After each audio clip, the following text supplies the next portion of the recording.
Hey guys, how are you all? Welcome back to my channel. If you enjoy, then please like, share and do comments.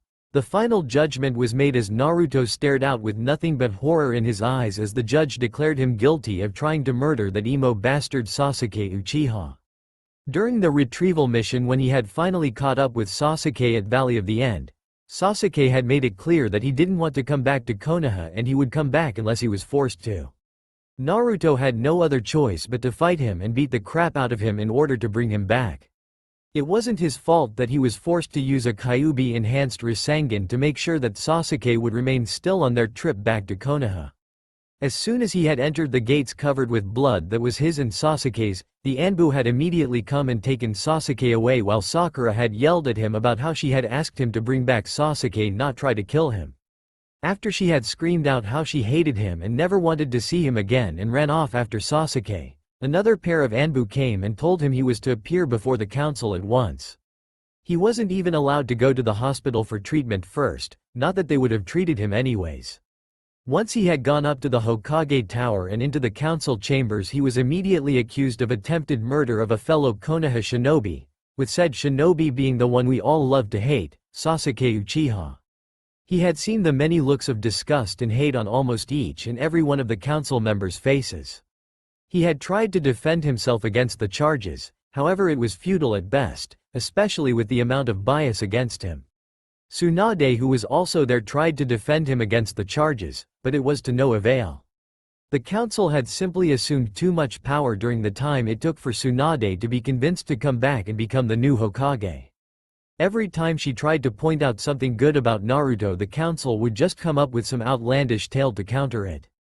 Tsunade was, however, able to get the council to lower their greatly wanted execution of Naruto to a banishment order. As the self-appointed speaker of the council, civilian and shinobi halves, Aiko Haruno, no one tried to stop her from claiming her position for fear that their eardrums would burst, proclaimed with a sneer, "Demon, you have until midnight to pack up your things and leave." Many of the council members from both halves looked at Naruto with smirks, happy that the demon that they hated for so long was one step closer to having its life cut short. Sure, they were only banishing him, but later on they could always hire assassins to come after the boy and finish him off. It wouldn't be too hard either, especially now that his dream to be Hokage was broken. At first Naruto simply wasn't able to believe what he was hearing. It soon sunk in, however, that he was banished for a crime that he was being falsely accused of, by the very village he had sworn to protect. Soon, Naruto began to grow angry, and as he did so he felt that same power start rising up inside of him. It was like the Kyuubi's chakra, only it felt far more powerful and evil. However, Naruto tried to immediately push that same power away. He already remembered what had happened the last time he had used it, and it wasn't pretty. He especially didn't want to use that power and give the council the final bits of fuel needed in order to execute him. As he left the council chamber, Aiko purposely let him hear her next words. Furthermore, the law made by the Sandaime Hokage, about speaking of the Kyuubi's status, is no longer in effect. So my fellow council members, let us now spread about the truth about the Kyuubi to the younger generation, and let them learn of the dangers of that demon brat. Tsunade and Naruto's eyes widened at what she said, and Tsunade immediately jumped up and said, "What the hell, you can't do that. Only the Hokage has the right to change the laws of a previous Hokage, and there is no way I'm gonna let you fucking bastards tell anyone about Naruto and the Kyuubi." Aiko merely smirked at Tsunade and retorted, "Oh, but I can, and I have. You see, we of the council now have more power than even you, Lord Hokage. All you really are is just a formality that we need to keep around so that we can keep appearances up. After all, this still is one of the 5 great hidden villages, so it wouldn't do if we had no cage." After that, Aiko snapped her fingers, making Anbu appear all around. Aiko smirked and said, "Now, unless you want to find yourself injured to the point of no return, I suggest that you shut up and go along with whatever I say." Just as Tsunade was about to go and start yelling at the Haruno's impudence, Naruto spoke up, "It's okay, Ba-chan, let her do what she wants." When Tsunade and Aiko heard his defeated tone, there were two completely different emotions running through them. While Tsunade felt her heart break upon hearing Naruto speak in such a defeated voice, Aiko felt pure joy at hearing the sorrow in Naruto's voice. "See, even the demon brat agrees with me. So I suppose there's nothing more you can do, Tsunade, Aiko said in a mocking voice. Tsunade grit her teeth and gave out a soft, "Damn it," before deciding to get Naruto out of the room. Grabbing Naruto, Tsunade shunshined out of the room and into her office. Knowing that Naruto was still injured if the dripping blood was any indication, Tsunade started to heal him at once. As she was healing him, Jiraiya came into the office through the window. "Tsunade, I just heard what people are saying the council did to Naruto. Have they really done it? Have they really banished him?" When Jiraiya finally noticed that Naruto was also in the room and was now even more depressed than previously, Tsunade glared at him and said, "If I wasn't healing Naruto right about now, I'd beat the crap out of you for being so insensitive. Sorry, I didn't know he was in the room, but seriously, have they really banished Naruto? How do you even know about that? Only a few minutes have passed since they decided to do that." Well, the council came out of the Hokage tower and immediately started shouting out at the top of their lungs about how they had banished the demon brat. "I didn't believe them, but now that you've apparently confirmed it, it seems as though they've finally won." Jiraiya said this with a sad look in his eyes. He looked at Naruto and asked, "So Gaki, what are you gonna do now?" Naruto, who had his head hanging down in depression, spoke in a low voice, "I don't know, Jiraiya-sensei." Jiraiya and Tsunade's eyes widened when they heard him call Jiraiya that. Naruto slowly raised his head to show that tears were coming out of his eyes. He then asked in a desperate voice, "What am I gonna do? All I've ever wanted to be was Hokage, but now I can't do that. How can I change how the villagers see me now, huh?" Jiraiya looked with pity in his eyes and said, "Naruto, I don't think you can." Naruto looked at him with shock while Tsunade exploded, "What'd it mean he can't? Naruto is the most kind-hearted boy out there. He's been nothing but good to all of those ungrateful villagers. So how is it that he can change their minds? Hell, he changed my mind about being Hokage, so what's stopping him from doing the same with them?" Tsunade got a bit hysterical at the end of her rant. Jiraiya then said, "I think the reason Naruto can't change their minds is because they're just too enveloped in their hate. Most of the villagers lost at least one person of importance to them the night Kyuubi attacked. And while I think it's unreasonable how the villagers keep blaming you for their misfortunes, there's simply nothing you can do about it. I guess they've just hated you for so long that it's next to impossible for them to think about you without anger coming out. So what you're saying is that I should just give up trying to change their minds about me?" Naruto asked, slightly angry. Jiraiya said in response, "Yes. In fact, I really don't know why you keep trying to gain their favor at all. They've done nothing but treat you like crap, yet you still try to make them happy." Jiraiya sighed before continuing, "Gaki, I think you would have a much better life away from Konoha than in it." Naruto tried for one last protest but was quickly stopped by Jiraiya and a reluctant Tsunade. As Naruto was finally forced to accept that he was being banished, Jiraiya went to Naruto's apartment to gather whatever belongings Naruto would be able to carry. It was almost midnight by the time Naruto was walking towards the gates that would lead him out of the hellhole known as Konoha. He carried a backpack with him that had an assortment of items that he would need in order to survive outside Konoha. There was nothing in the backpack that came from his apartment at all, seeing as how it had been burnt down by the villagers in their frenzy upon hearing news of the demon being banished and the law that the Sandaime made no longer in effect. Word had spread like wildfire to everyone who hadn't known about Naruto's condition. Once all of his friends in the Rookie 9 and Team 10 heard about it, he had received various reactions from them. Some, like Neji and Lee, had been understanding of Naruto and had stayed loyal to him. Others had been less than pleasant to him once they learned. Sakura had been extremely vicious to him once she had heard about Naruto being the Jinchuriki of the Kyuubi. She made things quite clear that she never wanted to see a freak like him ever again. Ino had been almost as bad as Sakura, while Choji, Shikamaru, and Kiba all blatantly said that if they ever saw him again they'd kill him. Shino had empathized with Naruto and treated him no differently than he had before. Hinata had one of the most surprising reactions, and most hurtful, out of them all. Whereas previously she had had a huge crush on Naruto and felt as though she was in love with him, upon hearing of Naruto's status as the Jinchuriki of the Kyuubi, all of that love turned to hate, scorn and a desire to kill. Hinata, who was usually a kind-hearted soul, said things that would have caused even Hiashi to faint. She had yelled at Naruto about how she had loved him, and about how they were going to be together forever, only to later learn that she was in love with some demon freak. She spouted out how she now despised him, about how he had taken her heart and shattered it into a million pieces. She vowed that she would have her revenge on Naruto for toying with her heart and making her look like a fool.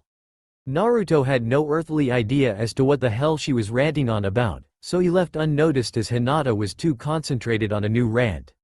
Once Naruto was at the gate, he turned back and gave one last look at Konoha before he would leave. There wasn't anyone at the gate waiting for him due to the fact that he had said goodbye already to anyone that would care about him. Once he was done, Naruto turned and walked out of Konoha, and he never looked back.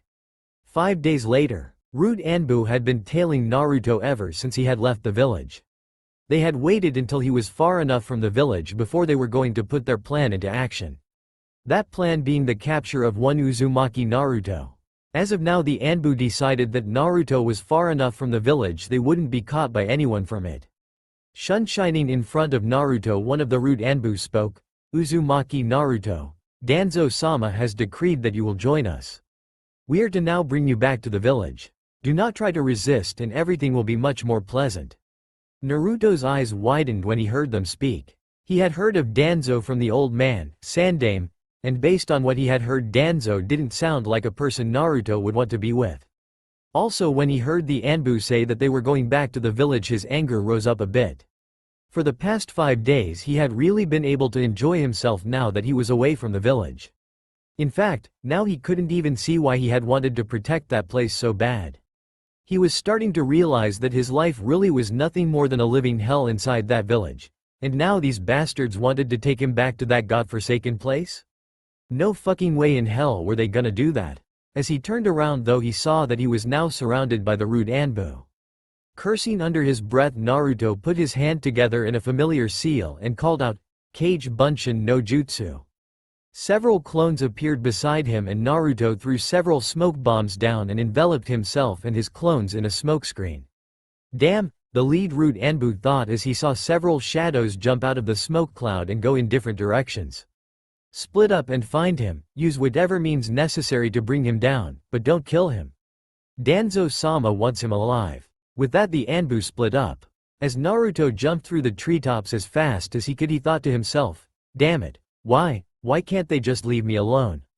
Aren't they satisfied with kicking me out? No, they probably want to mount my head on pike, or turn me into some mindless weapon. As if I'll let that happen. With that thought in mind, Naruto began to increase his speed. He almost slipped when he suddenly received information on from of his dispersed clones. He saw in its memories how the clone was effortlessly killed by 2 Rude Anbu. Ah, shit, Naruto cursed in his mind. He hadn't expected his clones to be defeated that quickly. As he was jumping through the trees, he heard a faint whooshing sound that was getting louder very quickly as time went on. Quickly he realized that they were some sort of projectile. He jumped out of the tree he was currently in just as several poison-laced senbon struck the tree he was in. 2 Rude Anbu suddenly appeared right in the same spot he had been in moments before. They looked around and spotted Naruto hiding in several bushes. He was hiding pretty good, and would have gone undetected by the Anbu had they just been using sight alone. Sadly for Naruto, the bright orange abomination of a jumpsuit he was wearing made him stick out like a sore thumb. One of the Anbu sent a mild fireball at Naruto's location. Jumping from his hiding spot now that he had been discovered, Naruto cursed his jumpsuit, knowing that it was all the abomination's fault. Honestly, he knew that one day that jumpsuit might very well be the end of him. He just never thought today might be that day. The 2 Rude Anbu gave chase as Naruto tried his best to flee. They both began sending various sorts of non-lethal ninjutsu at him in order to render him unconscious. Naruto was able to dodge a good amount of their attacks, but he could only dodge for so long before he would begin to tire. His weariness started to show when the 2 Rude Anbu began hitting him with their attacks more often. It was a good thing that Naruto had a high tolerance for pain, as some of the attacks were very painful, non-lethal, but painful. Eventually more Anbu showed up to assist their allies, and it wasn't long before Naruto was running from 6 instead of 2 Rude Anbu. The Rude Anbu had to give Naruto credit to his large stamina though, as he had been running from them for 2 hours. Sure, he looked exhausted, but still, impressive stamina. As Naruto continued to run from his pursuers, his pace began to slow down. The Anbu noticed this and decided to capitalize on it. They knew that there was a cliff up ahead. and they planned to corner him at it. Once they reached the cliff, Naruto backed up as far as he could while the Anbu blocked off any means of escape save for jumping off the cliff. Naruto couldn't believe this. Here he was trapped like a cornered animal. The Anbu approached warily now, aware that he might unleash the Kyuubi's chakra if provoked. As the Anbu neared, Naruto backed up until he was at the cliff's edge. Shit, what the hell can I do now? Naruto questioned to himself. He really didn't want to go with the Anbu. Naruto then looked over the cliff's edge, which was really high up, and into the faraway forest below and thought whether it would be better to jump off or go with the Anbu. Quickly calculating the options in his head, he knew which was the better option. Jumping off the cliff's edge, he surprised the Anbu, idiots who had honestly thought he would never do that. Eyes widening, they tried to stop him only for the effort to be futile. All they could do was watch as the boy Danzo so greatly coveted jumped to his seeming demise. One of the Anbu then asked, "Su, what are we gonna tell Danzo-sama?" The Root Anbu squad leader panicked and said in a worried voice, "We'll look at the bottom to search for his remains. Hopefully the body will be intact enough for Danzo-sama to use. If not, it'll mean all of our heads." The other Anbu grew stiff at that and immediately set out for the bottom of the cliff to search for Naruto's body. Naruto grit his teeth in pain as he tried to get up. He was sure he had a few broken ribs and maybe a broken arm or leg. Blood dripped from numerous wounds all over his body and his lungs seemed to be at their breaking point as it was really hard for him to breathe. Once Naruto was up, he tried walking in some random direction, not really knowing where he was going. Pain filled up his entire being as Naruto struggled along. Briefly he wondered why he couldn't feel the Kyuubi's chakra healing him at all before pain once again enveloped all thoughts. Naruto trudged forward slowly, dripping blood as he walked. He noticed this and swore in his mind. Fucking great, now I'm leaving a trail for those dipshit bastards to follow. Naruto knew that there wasn't any point in trying to cover up his tracks. He was just going to have to face them when they came. In the meantime he could still try and find a good place to hide. He continued walking even though he had no idea where he was going, his sense of direction having been completely thrown off by the ANBU's kidnapping attempt. Eventually he was forced to stop walking as the pain in his body had just become too much. He had made it out of the forest and into a clearing before, exhausted to the point of death, Naruto fell face forward onto the ground. He stayed like this for a few minutes as he tried to regain his breath. Naruto then with some effort lifted his head up to see what was ahead of him. He saw that he was facing the very same cliff wall that he had jumped off of. Son of a bitch. Naruto swore in his mind, furious that he had come to a place he had already been, just at a lower height this time. Slowly, against what his body told him, Naruto forced himself to get up. His anger was giving him strength as he moved. That same feeling of power he had had back in the council room bubbled up again as his anger started to grow. Just when he had finally gotten up, he heard the sound of people shining behind him. Naruto turned his head around and saw that he had been found again by the rude Anbu. The squad leader then spoke, "Uzumaki Naruto, you're proving to be one very annoying person to chase down. I am only going to offer you one more chance to come quietly before we may do something permanent to you." The squad leader said this with contempt in his voice. After all, he could have lost his life if the body had died, and that didn't make him very endeared to Naruto. The other Anbu brought out their own weapons in order to emphasize their leader's threat. Naruto, whose head was bowed down, was steadily getting angrier and angrier with each word that the squad leader said. As the squad leader said all of that, Naruto remembered every time that he had ever been mistreated or abused by Konoha. Almost everyone there was guilty of some sort of abuse against Naruto, whether it was physical or emotional. The more he thought about those things, the more that power got stronger, and was now gaining some sort of voice which was telling Naruto, destroy these fools who dared to threaten him. Naruto was starting to agree with the voice and let himself become enveloped in its dark power. When Naruto just stood there making no movement whatsoever, the rude Anbu just assumed that he was giving in. Just as they were about to restrain him, Naruto unleashed an aura of power that none of the Anbu had ever faced before. All of them had participated in the fight against the Kyuubi and had felt its horrible aura, yet the aura that this boy was producing was 10 times worse than what the Kyuubi produced during its attack on Konoha. The rude Anbu looked on in fear as Naruto slowly raised his head. They were really freaked out when they saw that his eyes had changed from sky blue to a sulfuric yellow. Naruto then raised his hand up and pushed his palm outward. He felt a rush of energy like never before coursing through his entire being. That same energy went out of his palm and towards those fools who had dared to attack him. The Anbu felt a wave of powerful energy slam into them and push them each into a tree. They all screamed in agony as they felt their bodies being crushed to death by that powerful energy. By the time Naruto was done, they were splattered all over the trees they were pushed into. The trees themselves looked like they were about to fall over from the power that Naruto had unleashed. Naruto looked down at his hands, wondering where that energy had come from. He could still feel it flowing throughout his body, only now it was more subdued now that his anger had vanished. As he looked at the remains of the Anbu sent to capture him, Naruto strangely felt no remorse at killing them. In fact, he was more interested in how he had killed them.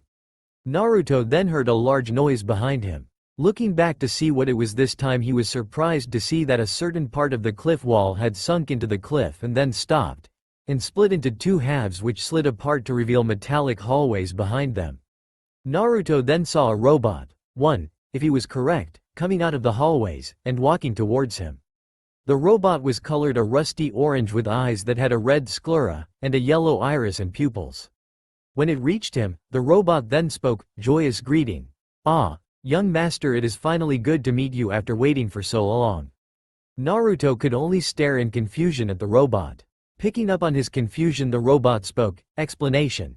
"Ah, I am sure you would be confused, but do not worry. All will be explained if you would just follow me, young master." With that, the robot turned around and began walking back into the opening in the cliff. Naruto just stared, wide-eyed for a few seconds before making up his mind to follow the robot thing. After all, it wasn't as if he had many other options. Once he was deep enough in the hallway, the door sealed itself back up. Naruto followed the robot deeper into the mysterious complex and hoped that whatever was going on would work out in the end. Several rude Anbu crowded around the remains of their fallen comrades. They didn't show any emotion to the gruesome deaths of their fellow Anbu. Well, at least not in front of their leader. Danzo looked around with a grimace. He had expected his Anbu to quickly capture the boy and bring him back to Konoha undetected. Instead, they were all splatters on trees that looked like they were about to fall over. He knew that it was Naruto who had done this. He couldn't sense his chakra at all, or even the Kyuubi's chakra, but he could sense something that was similar to the boy. He didn't know what it was, but he was very interested in finding out. He had his Anbu disperse in order to find Naruto, thinking that they would find him. Unfortunately for Danzo, he would never see the boy ever again. Naruto and the robot or droid, who had identified itself as HK-47 to Naruto somewhere on their walk, stopped in front of a pedestal that had a purple pyramid on it. Naruto then heard a voice coming from the pyramid in front of him. He was unable to make out what it was saying, but he felt a supreme power emanating from the pyramid. Falling into a trance-like state, Naruto began to move forward towards the pyramid. HK-47 merely watched on with interest, wondering if this one would be able to unlock the pyramid's power. Once Naruto was close enough, he grasped the pyramid with his hands and felt a wave of energy go through him.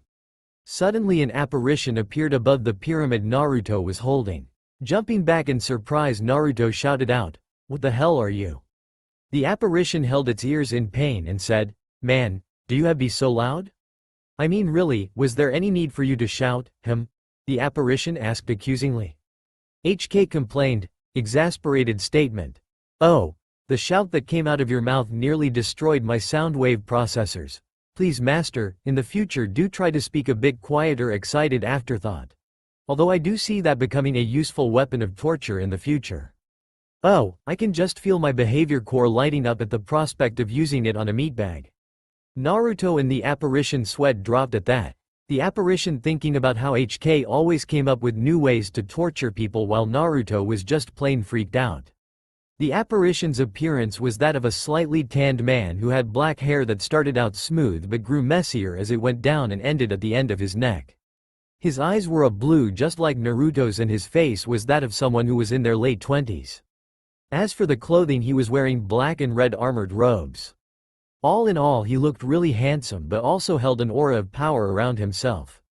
The apparition then turned its attention to Naruto and spoke, "Well, young Naruto, It seems like you're the first person to ever unlock this holocron. So you now have the opportunity to learn everything I can teach you, which is a lot. Either that or you can walk away right now, have your memory wiped, and it'll be like we've never even met. HK decided to give its opinion, urging hope.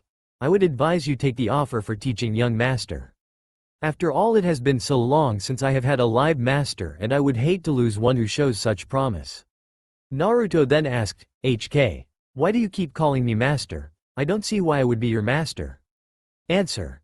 That is because, not only were you able to open the hidden entrance with your force powers, but you were able to touch Master Revan's holocron without being turned into a fried husk.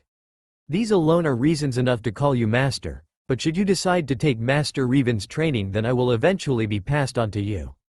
HK's answer did two things. 1. It satisfied Naruto's curiosity about the Humatter thing, and 2. It raised a new question. Wait, what's the force? The apparition or Revan, as he had now been identified as, then spoke. Well, the force is an energy field created by all living things. It surrounds us, penetrates us, and binds the galaxy together. That's just the basic description of it though, and you'll more than likely form your own opinion about it if you learn enough. So are you going to accept my training or not? It didn't take Naruto long to decide really. After all, it wasn't as if he had anything better he could do. I accept, was all Naruto said in response. Revan gained a smirk on his face and said, excellent, now let the training begin. Naruto had heard the slip-up and wondered just what he had gotten himself into. Revan's maniacal laughter surprisingly didn't soothe his fears. By the way, just as a warning to all readers, Naruto will not be some super evil Sith who doesn't care about anyone other than himself.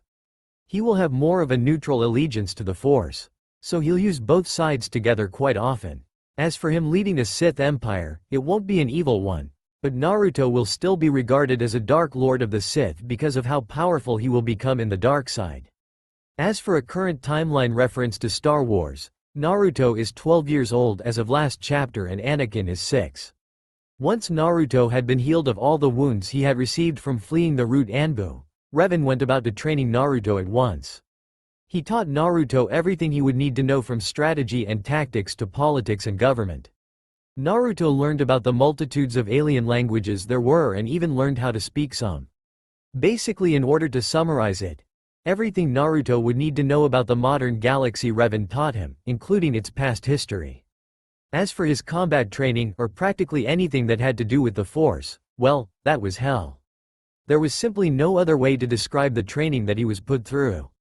He was forced to go many painful beatings by HK in his taijutsu training. How Revan got a taijutsu style is a whole different story. He often injured himself when training in his force powers due to his extremely high amounts of midi-chlorians, and when he began lightsaber training he was forced to use a real lightsaber due to Revan's lack of training lightsabers anywhere throughout the hidden complex. He had suffered a lot of burns until he was able to modify the lightsaber to a training level of power. Yet Naruto persevered. He continued on through the many sleepless nights until finally 7 years had passed and Naruto was finished with his training. Now you might be wondering, how the hell was Naruto able to complete all of that training in only 7 years? Well, Revan had Naruto train his force abilities until he was able to do an ability known as Time Block. Time Block was a force power that only the most powerful force users were capable of using. What it did was block time from going forward. This allowed anyone to do something that would normally take them decades to accomplish in little over a few minutes, if they were strong enough. Of course, the costs of using this technique were that 1, it took a large amount of force energy to use, and 2, it was a constant drain on your power. The longer you used it, the weaker you got. That was why only a person with a huge number of midi-chlorians could ever hope to gain anything useful out of it. They were the only ones who had the large amounts of force energy needed to not only make the technique work, but also use the technique long enough to train in something. The good thing about the huge drain on your force energy reserves was that it helped to make them larger than before. Also, the constant drain thing wasn't so bad, as it only took a pretty small amount of force energy. It was the initial cost that was bad. So, using this technique, Naruto was able to train for years, when only a month or 2 had passed in reality. Now, with all of this talk about his force powers, you're probably wondering what happened to the Kyuubi and all of Naruto's chakra. Well, for starters, Naruto had been lucky enough to be born a Force-sensitive but an extremely powerful Force-sensitive as well. However, since he was on the only planet in the galaxy where the Force had mutated into chakra, he had gained chakra as well. Since chakra was the main source of power on his planet, Naruto's Force abilities were weakened greatly, while his chakra was strengthened. When the Kyuubi was added into the mix, though it did something to Naruto's midi-chlorians. It caused a mutation in them that allowed them to continually multiply, thus slowly increasing Naruto's Force powers while decreasing his chakra. The first sign of this was Naruto's horrible chakra control. As his chakra grew weaker, it also grew crazier in a desperate attempt to hold on to its position as Naruto's dominant power. Kyuubi was also afraid of the Force and tried to halt the process that he had unwittingly started. He did manage to slow it down, but it had required all of the Kyuubi's concentration. So when Naruto had unleashed bits of the Kyuubi's chakra while fighting Haku at the bridge and Orochimaru in the Forest of Death, and finally Sasuke at Valley of the End, Naruto had broken Kyuubi's concentration, thus allowing the process to continue.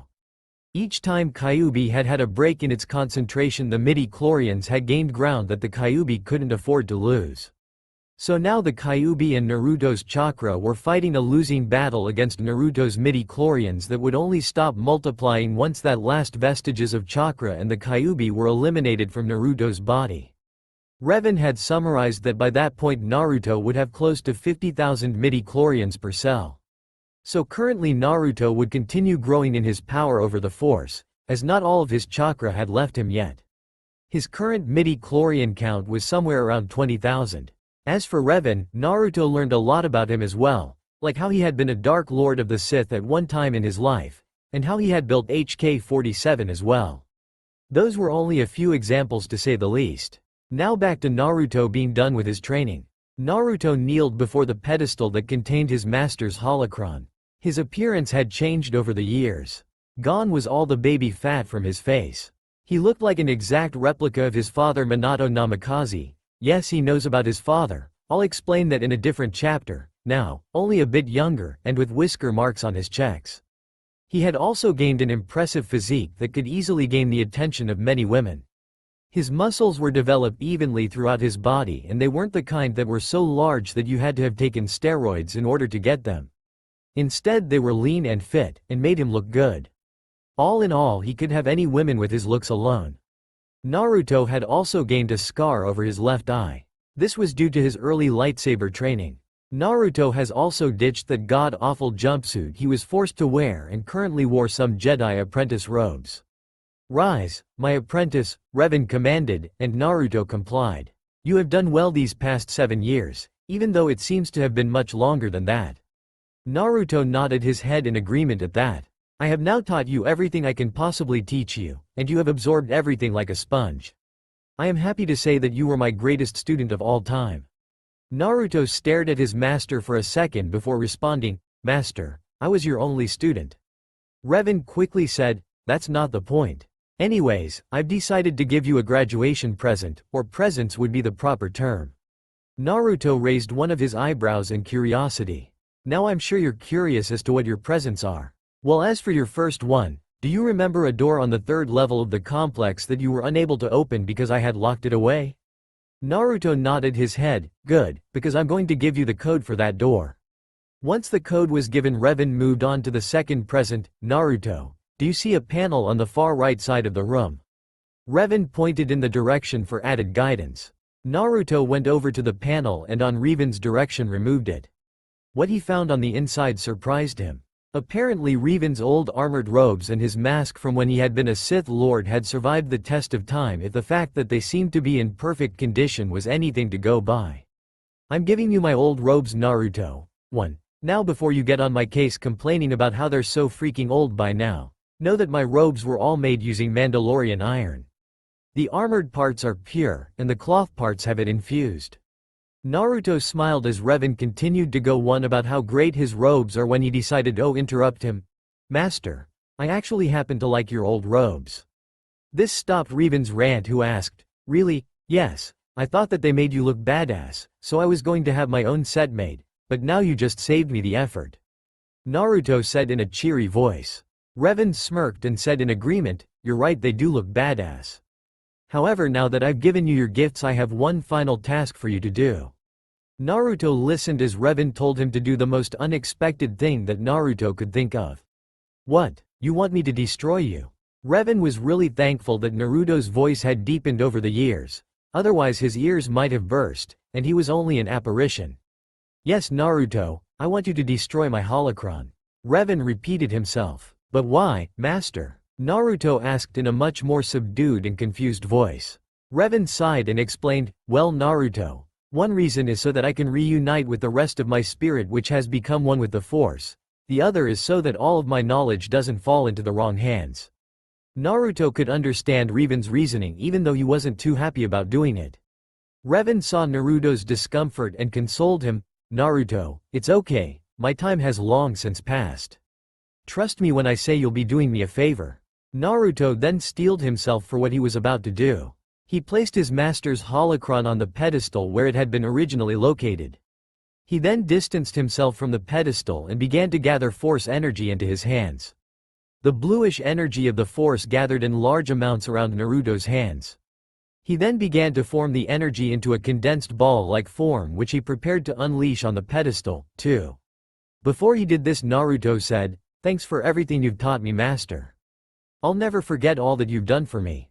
Revan smiled in appreciation and said, "Like I said, Naruto, don't worry. Besides, this isn't our final goodbye." Naruto didn't really know what Revan meant by that, so he did the simplest thing he could think of. He unleashed the ball of Force energy and sent it flying in the direction of the pedestal. It completely destroyed the pedestal and the holocron, leaving nothing more than a pile of rubble.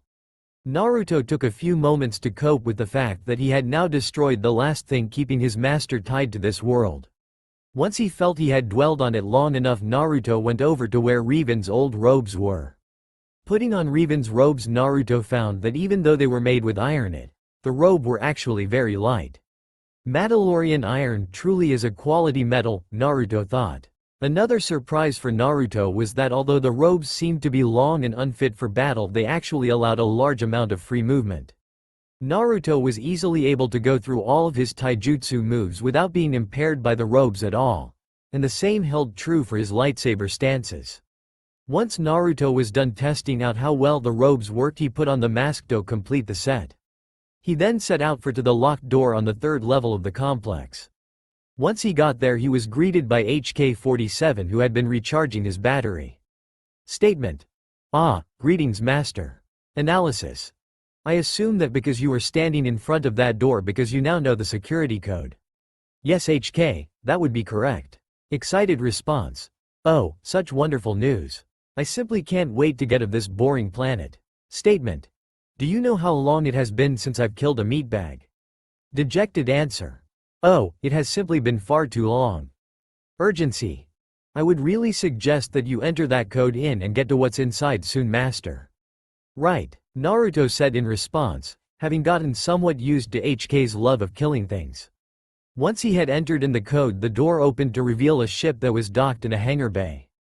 Naruto recognized the ship at once. It was none other than the Aben Hawk, the very same ship that Revan had used during the Jedi Civil War. Naruto was truly amazed that Revan had an intact ship on this planet, although whether it actually worked or not would be another matter entirely.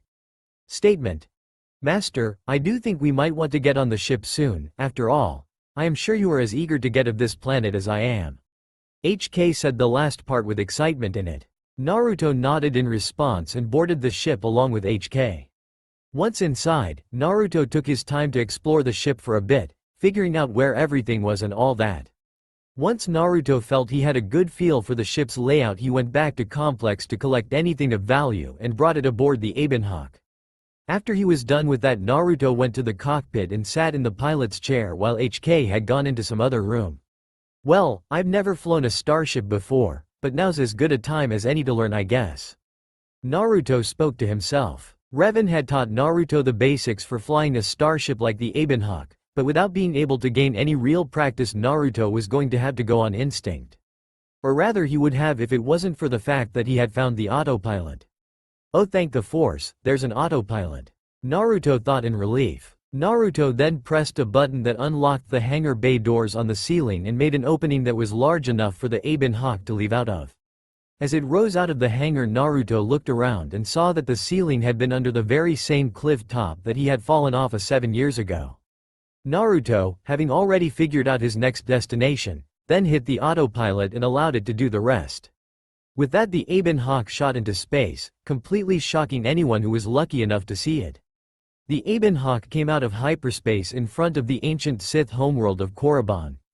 As the ship began its descent, Naruto found it odd that the Jedi didn't have some form of fleet guarding the Sith world.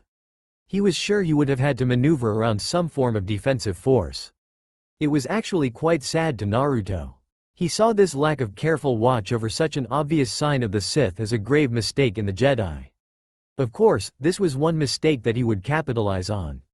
Once the ship had landed in a concealed spot, Naruto and HK walked out and journeyed over to the biggest patch of civilization.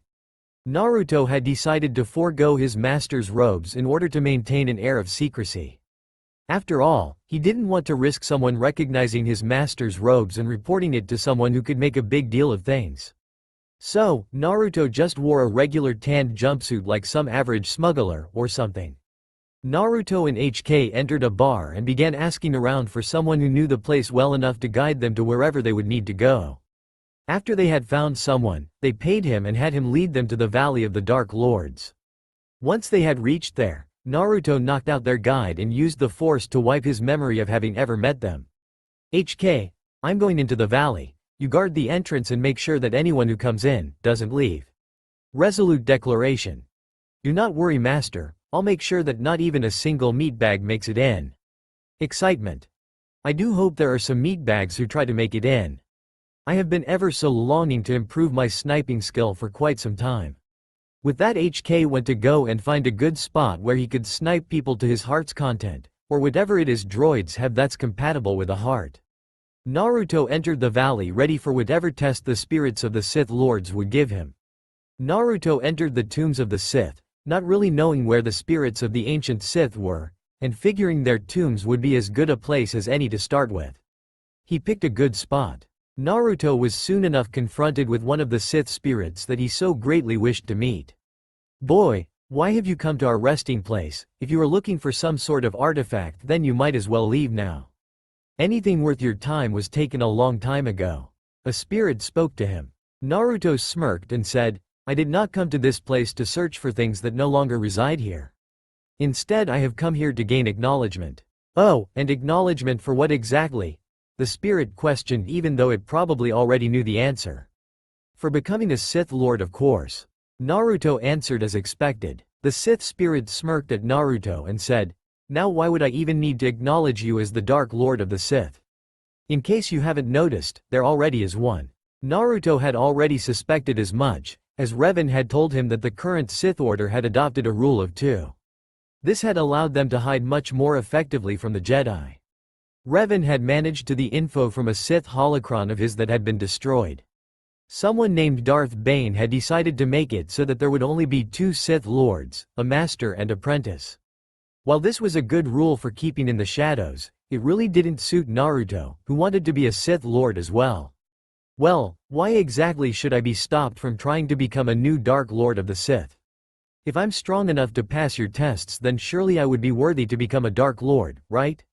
The Sith spirit nodded his head.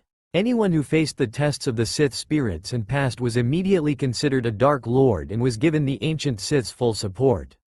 Not everyone had to take spirits tests as shown by the rule of 2, where all you had to do was slay your old Sith master and then you were automatically considered the new Dark Lord. However, the benefits of taking the spirits tests and passing were that 1, you would become a lot more powerful, and 2, none of the other Sith spirits were allowed to interfere with your plans. That's why Naruto wanted to take the tests of the Sith spirits. The Sith spirit had to nod in agreement of Naruto's point. If he was strong enough, then he would be worthy of possessing the title of Dark Lord. Very well then, I will allow you to take our tests. I hope that you do not fail, you are proving to be quite interesting. With that, the spirit disappeared and Naruto's world began to go dark. It was the middle of the night as a 6-year-old Naruto ran away from several angry villagers who were intent on causing bodily harm to him. Naruto's lungs and heart were working hard to keep him running, but he had already been running for quite some time, so they were pretty tired by this point. Naruto turned around a corner and ended up in a maze of back alley streets. Finding a loose ventilation exit, Naruto opened it and crawled inside. For once his small frame made things easier for him as he was easily able to fit inside the duct. He managed to close up the exit just as the villagers ran inside the corner. They looked around for what must have seemed like hours to poor Naruto. When it seemed like they had finally given up and had gone to look for him someplace else, Naruto got out of his hiding spot. Finally thinking that it was safe enough to attempt to make his way home, once Naruto walked into the open streets he was face to face with one of the worst possible things for him. A genin team, Naruto thought with horror as the three genin started at him with sick glee. Well, look what we have here you guys. It's a training dummy. A girl spoke this time. Ooh, you're right, and guess what? I've been needing to practice on my taijutsu anyways. As two of the genin began to come closer towards him, Naruto immediately began running back in fear. His attempt to run away was halted however by the third teammate. Ah, nowhere do you think you're going you little hellspawn. I heard what my parents said about you. So trust me when I say that what we're about to do is exactly what you deserve, monster. As the genin surrounded him, Naruto could only brace himself for the pain as best as he could. It wasn't long however until Naruto was unable to take all the pain that they were dishing out on him, and began to cry for mercy. All the genin laughed and simply tried to make it hurt more. They ran kunai along him until they drew blood. They used him as a taijutsu dummy, and were just about to use him as a test subject for one of their explosive tags when they all of a sudden confronted by several adults. One of the adults spoke, "Now would you kids mind telling me what it is you're doing?" As the genin began to realize they were screwed, they tried to come up with some sort of excuse until they heard the man's next words. I mean really, a paper bomb on his chest, come on. If you really want to make it hurt you've got to cut him open and put it on the inside. He said the last part of his sentence with a bit of insanity creeping into his voice. Naruto, who had been hoping that the adults would help him out, had his hopes dashed with those words. As a new fear came into his eyes, Naruto tried even harder to run away from his captor, who laughed at his futile attempts to flee. They grabbed him and held him down as one of the genin approached him with a kunai in her hand. The girl grinned sadistically as she stopped right in front of Naruto. With everyone there cheering the girl on, she raised the kunai above her head and swung it down with the intent of cutting Naruto's chest right open. As the kunai neared him, Naruto's fear had reached new levels, if that was possible. With his eyes closed, Naruto just began wishing that it was all over. That he was dead so that he wouldn't have to deal with this every day. Wait, what? What I'm thinking, why'd I want to die? Haven't I been through this already? Were just some of the many confusing thoughts going throughout Naruto's head at the moment. Then his eyes widened as he realized what all of this really was. Damn it. This is a part of the test. Remembering everything else that had happened, Naruto gained a smirk on his face as the illusion villagers began to question what he was so happy about. Reaching into the familiar pool of force energy, Naruto used a force repulse to get rid of all of the illusion villagers holding him down. Those who were hit with the force repulse flew until they crashed into and broke through the walls of several buildings. The illusion villagers, now shocked at what had just happened, looked in fear at Naruto, who got up and began to glare at the villagers. As he glared at them, he tried to remind himself that they were just illusions and not the actual ones who had tormented him in his younger years in an effort to calm himself. Naruto was in reality not only using the tests of the ancient Sith as a way to become a Sith Lord, but also as a way to test his ability to remain neutral in the Force. Naruto gathered up his anger and began using it to fuel the dark side, while at the same time he also began drawing on the light side of the Force in order to ensure that he would remain in control. Eventually Naruto began to feel both halves of the Force become one. That balance is what the Force was supposed to be. With this, Naruto was able to do next to anything he wanted. He felt all-powerful like a god. He didn't let this go to his head though. After all, one of the most important lessons that Revan had taught him was to not let all the power he would get go to his head. Naruto then noticed the illusion villagers coming back and attacking him again. Rolling his eyes, Naruto did something that he had wanted to do for a very long time. He unleashed a devastating blow of force lightning. Watching emotionlessly as the fake villagers were fried to their deaths, the illusion suddenly ended and the spirit was before him again. Ah, so you have now mastered your anger and fear. Two key things to master when becoming a Sith Lord, congratulations. Naruto questioned, oh, and you're not mad that I used the light side of the Force as well? Well, I never said anything about you having to use one side or the other. All that the test was about was mastering your fear and anger, which you did. Since I never specified how to go about doing this, you were allowed to use any method you wanted. Besides, if there's one thing that Sith are good at, it's how to exploit a loophole. Now on with the second test. With that, Naruto was suddenly transported into a different room. Once Naruto had managed to regain his senses, he realized that he was in some kind of arena. The spirit once more appeared in his vision. Now for you next test. You must fight and win. It sounded easy, but if there was one thing about life that Naruto had come to expect, it was that nothing was ever as easy as it sounded. He was proven right when about 20 Sith assassins armed with electrostaffs, 7 Aclay, 4 Reeks, and 2 Rankers came out of nowhere. Having no weapon other than his force powers, Naruto could only say one thing when faced with so many enemies: son of a bitch. With that, Naruto charged up a large amount of force power in his hands and charged straight into the mass of enemies. There is no way I would actually be able to type out this fight, so I'll just skip ahead to where Naruto wins. Naruto finished off the last assassin with a lightning whirlwind. 3. When the assassin's body came out, it was nothing more than a charred corpse. At least it matches every other dead thing in the room, Naruto thought to himself. For indeed Naruto was surrounded by nothing other than charred up and dismembered body parts. The Sith spirit could only stare wide-eyed at the death Naruto had dished out with the Force. Well, that was surprise, to say the least. Naruto smirked and said, well, what can I say? I guess I'm just full surprises. The Sith spirit then gained a smirk on its face as it said, now, it's time for the final test, and this is one I hope you will fail. Naruto was confused by this until he was transported into another room that was filled with Sith Holocrons. As many spirits began to come out of the holocrons, the original spirit said, this is the final test. You must be able to resist all of us entering your body and trying to take over your own spirit. Of course we will also be battling each other as well, so you're gonna be in a lot of pain pretty soon. Oh shit, was all Naruto was able to say before all the Sith spirits entered his body. Agony would be a good word to describe what Naruto felt right now. Naruto didn't know how long he had spent curled up in ball of pain. It could have been minutes, hours, days, or even weeks. All he knew was that the pain he currently felt surpassed any other pain he had ever felt before now, whether it was emotional or physical. It currently felt as though his entire body was being ripped apart right down to the molecular level and put back together only to be ripped apart again. Every Sith spirit that was in his body was not only battling Naruto for control but also all of the other spirits as well. Having his body destroyed over and over again was really beginning to drive Naruto to the edges of madness. His pain tolerance might be high, but this was on a completely different level. Naruto tried his best to push them all out, but it was proving to be useless. He just wasn't able to concentrate long enough. Naruto struggled with himself as he tried to listen to the Force.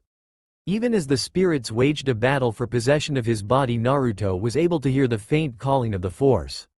To be more specific, he was hearing the call of the dark side. It offered him power, enough power to throw out all of the Sith and end this pain. While Naruto had no doubts that the dark side could do that, this was about him being able to stay neutral in the Force. So with all of his remaining strength, Naruto strained himself in order to listen to both sides of the Force. He had to temporarily give up control of his body in order to do so, but he was safe in the knowledge that the Sith spirits would still be fighting with each other. The pain was somewhat lessened when he did this, and for Naruto this was a major reprieve. As Naruto listened to the Force, he could feel both sides now trying to lure him in. The dark side's voice was stronger, but he could hear the faint traces of the light side as well. Reaching out into his Force reserves, Naruto began drawing on both the light and dark sides and combining them into the desired true form of the Force. Pain was still coursing throughout his entire being, but Naruto kept at it, concentrating on melding the two sides of the Force into one. Naruto refused to draw himself into one side of the Force, even though both sides' voices were getting louder and more persistent. It almost seemed as if the Force was also testing him on his ability to remain neutral. Well then, I'm not gonna disappoint, Naruto thought to himself. As he gathered more and more strength, the pain gradually became more and more bearable until finally Naruto returned into his own body and began to force the Sith spirits out. Once Naruto returned to his own body, he was once more hit with the full blast of pain he had originally felt. This time, however, Naruto now had a reserve of strength to draw on. It proved to be his saving grace. Alright, you fucking Sith fags, you've overstayed your welcome. Now get the fuck out my body, Naruto mentally shouted to every Sith spirit. Creating a massive force repulse, Naruto not only forced just about every Sith spirit from his body but also damaged the room he was in quite badly. Now free from his burden, Naruto took his time in getting up and stabilizing himself. Once he was stabilized, he was once more confronted with the original Sith spirit. Ha ha ha, well boy, looks like you passed, Naruto, who was pretty exhausted from his ordeal, said in response. Fuck you. Ah, come on, don't act like that, it was a part of the tests that you willingly took. Besides, you passed. So why so mad? Oh, gee, I dunno. Maybe it's because I felt like my body was destroyed right down to each molecule and repaired at the same time. Do you even know how painful that is? No, I don't, and I never will, the spirit said smugly. Bastard. The spirit merely laughed and continued on with Naruto's success. So, now that you've passed the tests, you are now officially a Sith Lord, congratulations. You will now receive no interference from us in whatever plans you have for some sort of war. Also, should you ever need to draw on our power, you're more than welcome to. Now, for your victory present. A red lightsaber crystal began to materialize in front of Naruto. Naruto held out his hand and caught it as it finished construction. Naruto brought the crystal up close for an inspection. It was a smooth and narrow diamond shape, and it seemed to have a glow, as there was a small red hue around it. All in all, Naruto liked the crystal a lot. Now, for a bit of info on your gift. The crystal is specially tuned to your force energy. That means only you'll be able to use whatever lightsaber you decide to create out of it. Not only that, but it'll increase the power of your force abilities. Naruto whistled appreciatively and was about to leave when he realized he now had something dangling on his neck. Naruto saw that he had now gained a necklace. Turning back to the spirit, it guessed what Naruto wanted to ask and answered, "Ah. The necklace you have now gained will be what connects you to all of us. You'll be able to draw our power through that. You may also summon one of us in order to learn whatever it is that we can teach you. However, I would advise you not to lose that necklace, as if it falls into hands that aren't friendly to you and just as powerful, then you may find yourself in some trouble. I'll be sure to remember that," Naruto said as he once more began leaving the cave. "Apologies in advance, but I really want to try out the paperwork joke." Palpatine was sitting at his desk finishing up some holochart work, Star Wars paperwork, which never seemed to end. Really, it seemed like he had to go over every bit holochart work in the entirety of the Galactic Republic. Seriously, he might be the Supreme Chancellor, but it wasn't as if he had any real power. Stupid bureaucracy. Finally, when he got done with the last bit of holochart work and was now able to rest his extremely sore hands, Palpatine looked at his hands and saw that they were swollen red. They also seemed to be making a beating sound like a heart. He wondered if that was normal. Just as Palpatine was about to open up his secret stash of alcohol and enjoy the rest of the evening, one of his aides came in, walked up to his desk and deposited a large stack of holocharts in front of him. Shock was evident throughout his face as Palpatine stared at the new stack of holocharts. What is this?" Palpatine questioned, hoping against all hope that it wasn't what he feared it was. The aide responded, "Your Excellency, this is the latest batch of holochart work that you need to go through." At the look of despair on Palpatine's face, the aide immediately tried to console him. "Don't worry, sir, this isn't all of it." Palpatine was immensely relieved to hear those words, thinking that he wouldn't have to do all of the current stack on his desk. His relief was soon crushed by the aide's continuing sentence. "The rest of it is being brought up on a hovercart. There's a lot more where that stack came from, so don't worry. You'll have plenty of work to do, Your Excellency." The aide said this with obvious pride in his voice, thinking he had rectified the Supreme Chancellor's fears. He was completely oblivious to the enraged look Palpatine gave him. Just as he was about to walk out of the office, Palpatine force pushed him against the wall. After that, The aide began to feel his throat constricting.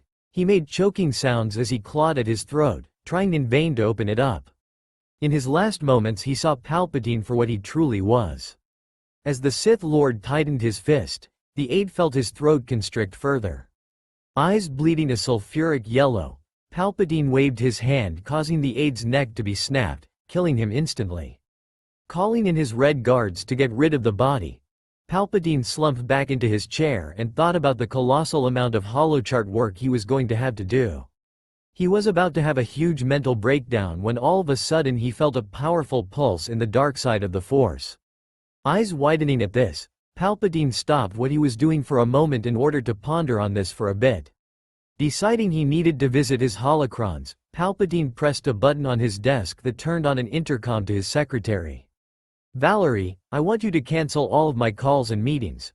Something extremely important has just come up that I really must attend to." "Yes, Your Excellency," was the reply of the female Twi'lek. Palpatine left his office and went over to his private hangar where he boarded a Theta-class T-2C shuttle. After he boarded, the shuttle lifted off and headed for the works, an industrial section of Coruscant which had largely been abandoned by the companies that had owned the place in favor of cheaper production capabilities off-world. It was here that Palpatine was able to express his true form, Darth Sidious, Dark Lord of the Sith. As he pulled up his hood over his head, Sidious entered a room that was stored with Sith Holocrons. Moving over to the center of the room, Sidious entered into a meditative trance as he began to converse with the spirits of the Holocrons. "Ah, Sidious, what brings you here this time? I'm sure you already know what the reason for my visit is. Now, I need to know what that pulse was. Always to the point, I see. Very well, that was the signaling of a brand new Dark Lord of the Sith." "What? That's impossible, there can only be two. My apprentice and I just so happen to be those two." "Well, you might want to try telling that to the new Sith Lord. After all, he did pass all of the tests on Korriban. Which is more than what I can say about you." Sidious' eyes widened at that statement. None of the Sith under the rule of two had ever passed the tests of the Sith Lords on Korriban. Their lack of success had not come from a lack trying either.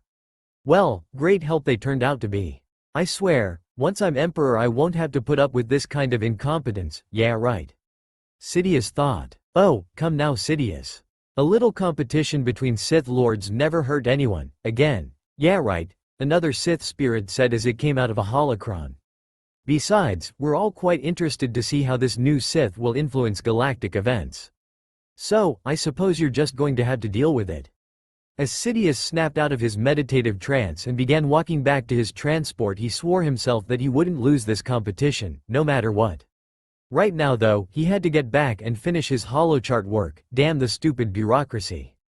It took Naruto a while to find his way out of the cave, but once he did he was greeted by his faithful HK-47 assassin droid. Relieved note. Thank goodness you finally made it out of that cave, Master. Worried outlook. Why, I was starting to wonder if I'd already lost another master so soon. Somewhat confused by HK's statement, Naruto asks, HK, exactly how long was I in the cave? Answer. You were in there for 10 standard galactic days, Master. This was a surprise for Naruto, who hadn't thought he'd have been there for that long. That's somewhat disturbing, Naruto thought. As they left the valley, Naruto noticed the large amount of recently dead people that had been in there. HK, did you have anything to do with all of those dead bodies? Answer. Why yes, Master, you see there had been several thugs in the bar who had overheard you when you were looking for a guide to the valley. After you departed, the thugs brought the rest of their group and followed you in the hopes of being able to ambush and kill you. Statement. As you can see, Master, they failed miserably in their task. Naruto nodded his head in agreement at that. Query. Master, now that you are a Sith Lord, do you feel any different from before? Naruto thought about that for a bit before answering, yes HK. In fact, I feel much better than before. My power, it feels calmer than before. It feels much easier to control both light and dark sides of me now. Statement.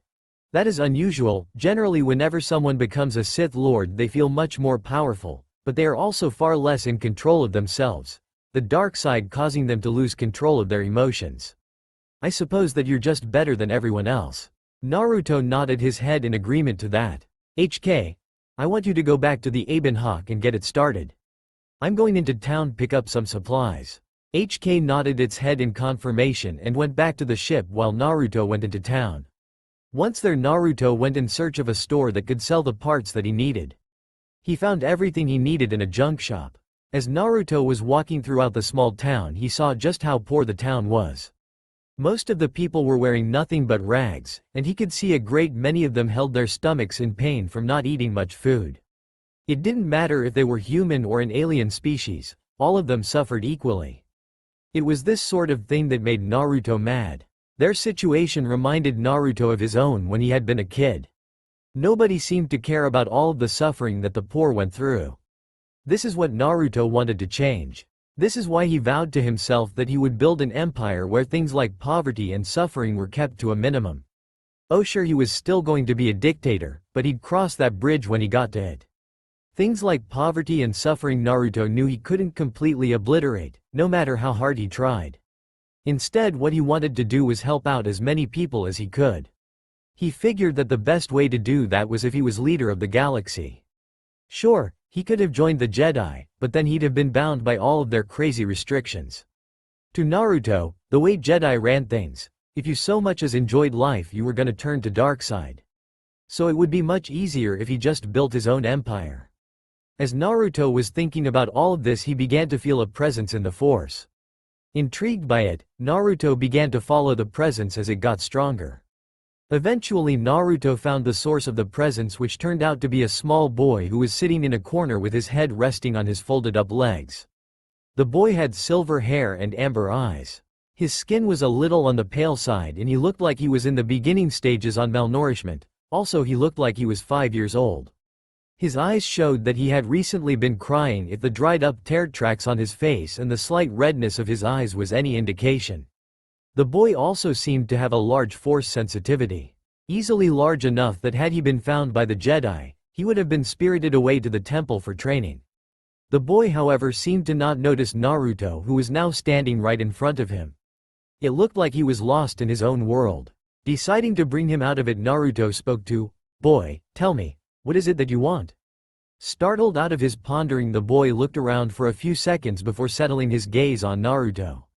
As he looked at Naruto for a few seconds, he got confused. The man in front of him was dressed up in a plain old tan jumpsuit, yet his voice was laced with such power. He had always been able to feel the power of others, himself included, and no one he had ever met had excluded the kind of power that the man in front of him did. It was like he was looking at a blazing sun that never seemed to lose its power even as billions upon billions of years passed. The only reason he wasn't already on the floor struggling to breathe was because somehow the man was able to keep all of that power in check. He then remembered that the man had asked him a question but wasn't able to recall what it was. In a meek voice he asked, see, could you repeat that? I said, what is it that you want, boy? Confused by the question, Naruto decided to specify, tell me, can you honestly say that you would like being stuck like this? Poor, alone, no one to care about you, or you to care about, existing without reason. Is this truly an existence that you wish to have? The boy responded, and no, but what can I do? Mama and Papa got rid of me. They said they didn't need a worthless waste of space anymore. So what can I do about that? The boy was starting to show signs of crying again as tears began to build up in his eyes, his voice stuttered a bit, and he began to shake a little. Naruto smirked and said, you can join me. The boy looked at him with a bit of surprise. What? The boy said, not being able to really believe what the man was offering him. You can join me, boy. I can train you, mold you, bring out your full potential. If you join me, then I can give you a reason to exist. It was those final words that made up the boy's mind. He was someone who had no reason whatsoever to exist, just living without a reason. So to him, Naruto's offer was invaluable. It was finally a chance for him to do something, make something out of himself, and more importantly, it was finally a chance to get off this horrible planet. The boy saw that Naruto had extended his hand towards him, taking his hand and pulled himself up to his feet. Come now, boy, it's time we left this planet. With that, Naruto made a motion for the boy to follow him. As he followed Naruto, he said in response to him, my name's not, boy. It's Kamen. 1. Location: Aben Hawk, cargo hold. Naruto sat in a meditative form as he concentrated on building his lightsabers using the Force. Two crystals floated around him as he did this. One was the red one given to him by the Sith spirits, while the other one was a blue crystal that was a part of the original lightsaber that Revan had constructed when he was a Jedi.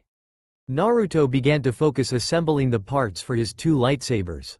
Using the Force and his extremely good mechanic skills that Revan passed down onto him, Naruto was able to make many fine adjustments to his lightsaber. For example, he was able to make it so that the lightsaber wouldn't short out when brought into contact with water, and another thing he was able to do was increase the heat output of the blade so that whenever it hit something it would cut through it that much faster. Naruto was patient when creating each lightsaber. He gave his will to the Force and let it guide him with each one. Once he was done, Naruto opened his eyes and grabbed both lightsabers before crossing his arms and activating them. Dark red and brilliant blue came before him, each illuminating his face with their glow. Red and blue, light and dark, these two colors are the symbols of opposites. Two halves of the same coin. To Naruto, wielding these two colored lightsabers would only further symbolize his neutral usage of the Force. He then spun the blades around himself, slashing at imaginary enemies. The blades felt weightless, like extensions of his arms. They were quick and fluid whenever he moved them, they were perfect. Naruto looked at the designs of the lightsabers that he had constructed. The red-bladed lightsaber emitter guard had 4 spikes that surrounded the blade pointing upward. The blades looked like the top of the Tower of Isengard from LOTR. The pommel cap of the lightsaber was a cone that narrowed as it went lower. The midsection had a rubber grip so that Naruto could wield it easier. The blue-bladed lightsaber was the same as the red-bladed one except for the emitter guard, which had 4 spikes that pointed sideways from the blade. Their bottom ends were dragged out a few centimeters, making the spikes look like right-angled triangles.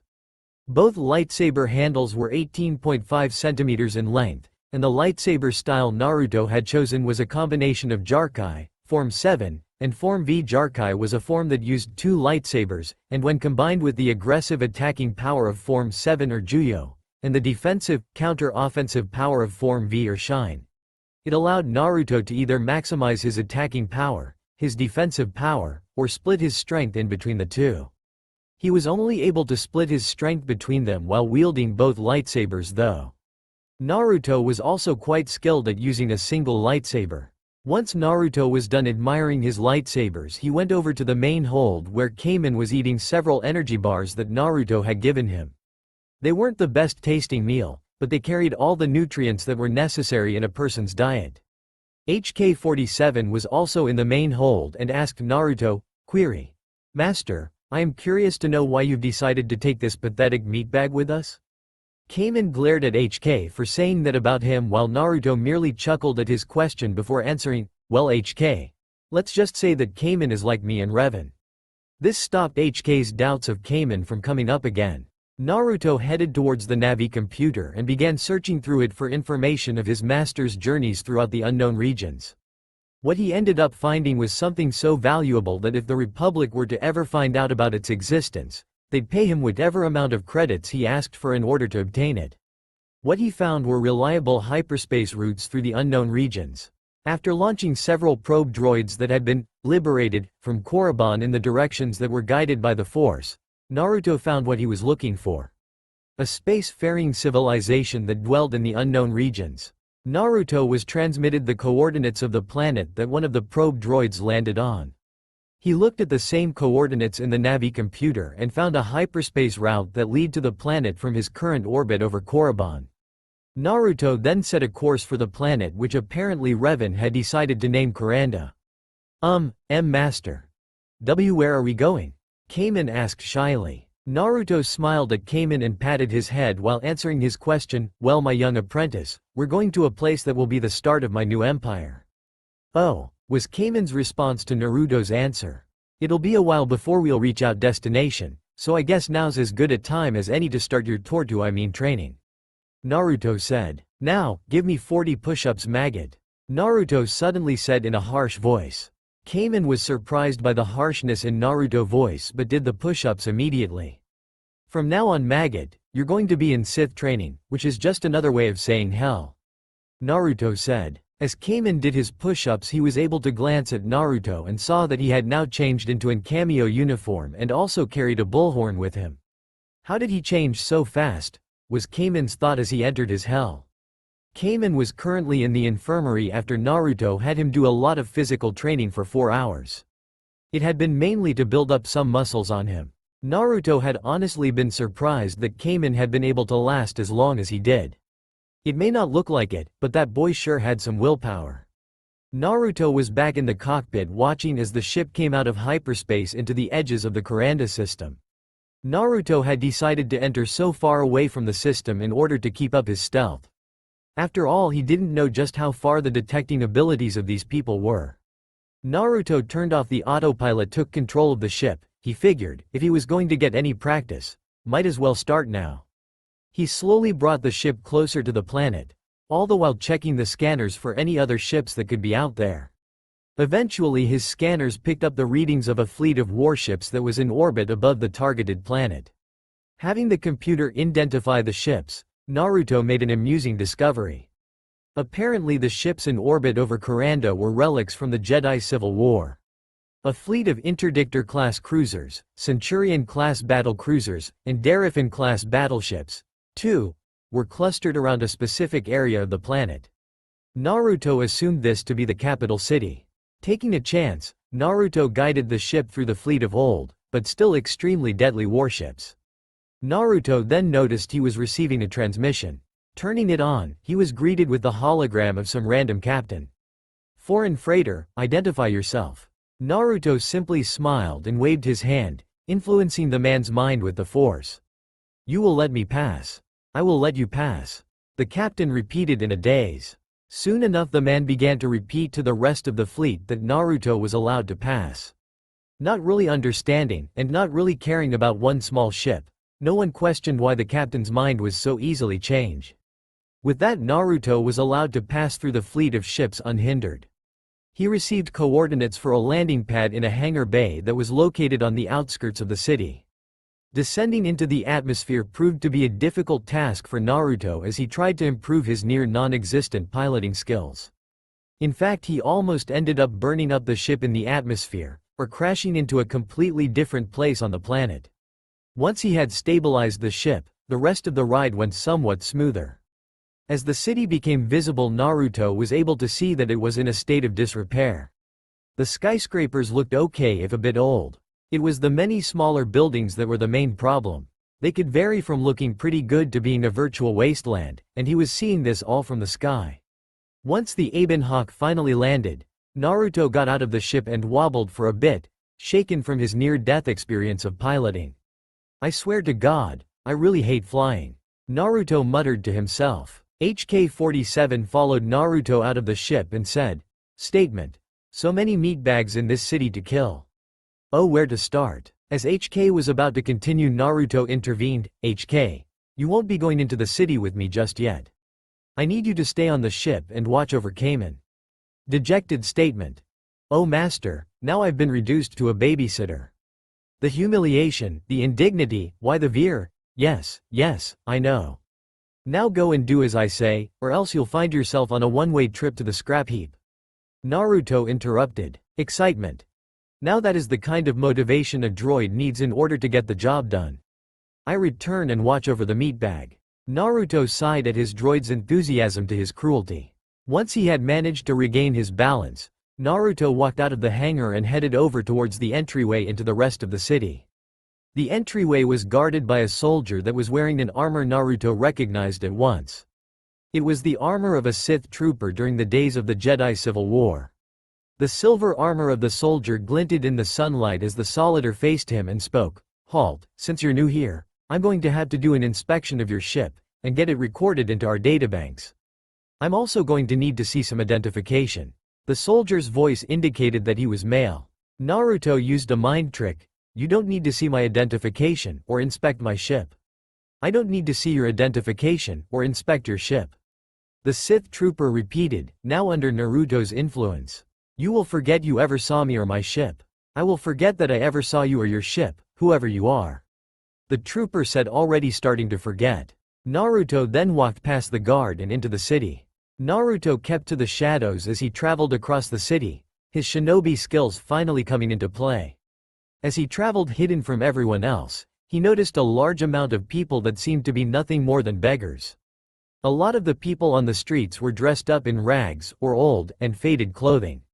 This was contrasted by a few people who were wearing regal clothing, and had a look on their faces that said that they were more important than everyone else. By far the smallest amount of people that Naruto saw were the average class citizens. They were in the extreme minority on the streets. Deciding to go after one of the rich-looking ones, Naruto found someone whose outfit he liked. Jumping down into an alleyway, Naruto called out to the person, "Hey you, get over here, I have something important to show you." Annoyed and acting like the jackass he was, the man walked over to Naruto and said in a snobbish voice, What is it that you have that could possibly be so important to one such as I, peasant? Well, if you would follow me down this alleyway, I'd be able to show you. After all, we don't want any uninvited guests seeing what I'm about to show you." Naruto used the force to dull the man's rational thought. Naruto led the man down the alleyway through a series of bends and turns until they arrived at the spot Naruto desired. Naruto knew that this spot was far enough from the main road so no one from there could hear them. As for the people in the buildings, there were no windows facing them, so they wouldn't be seen that way.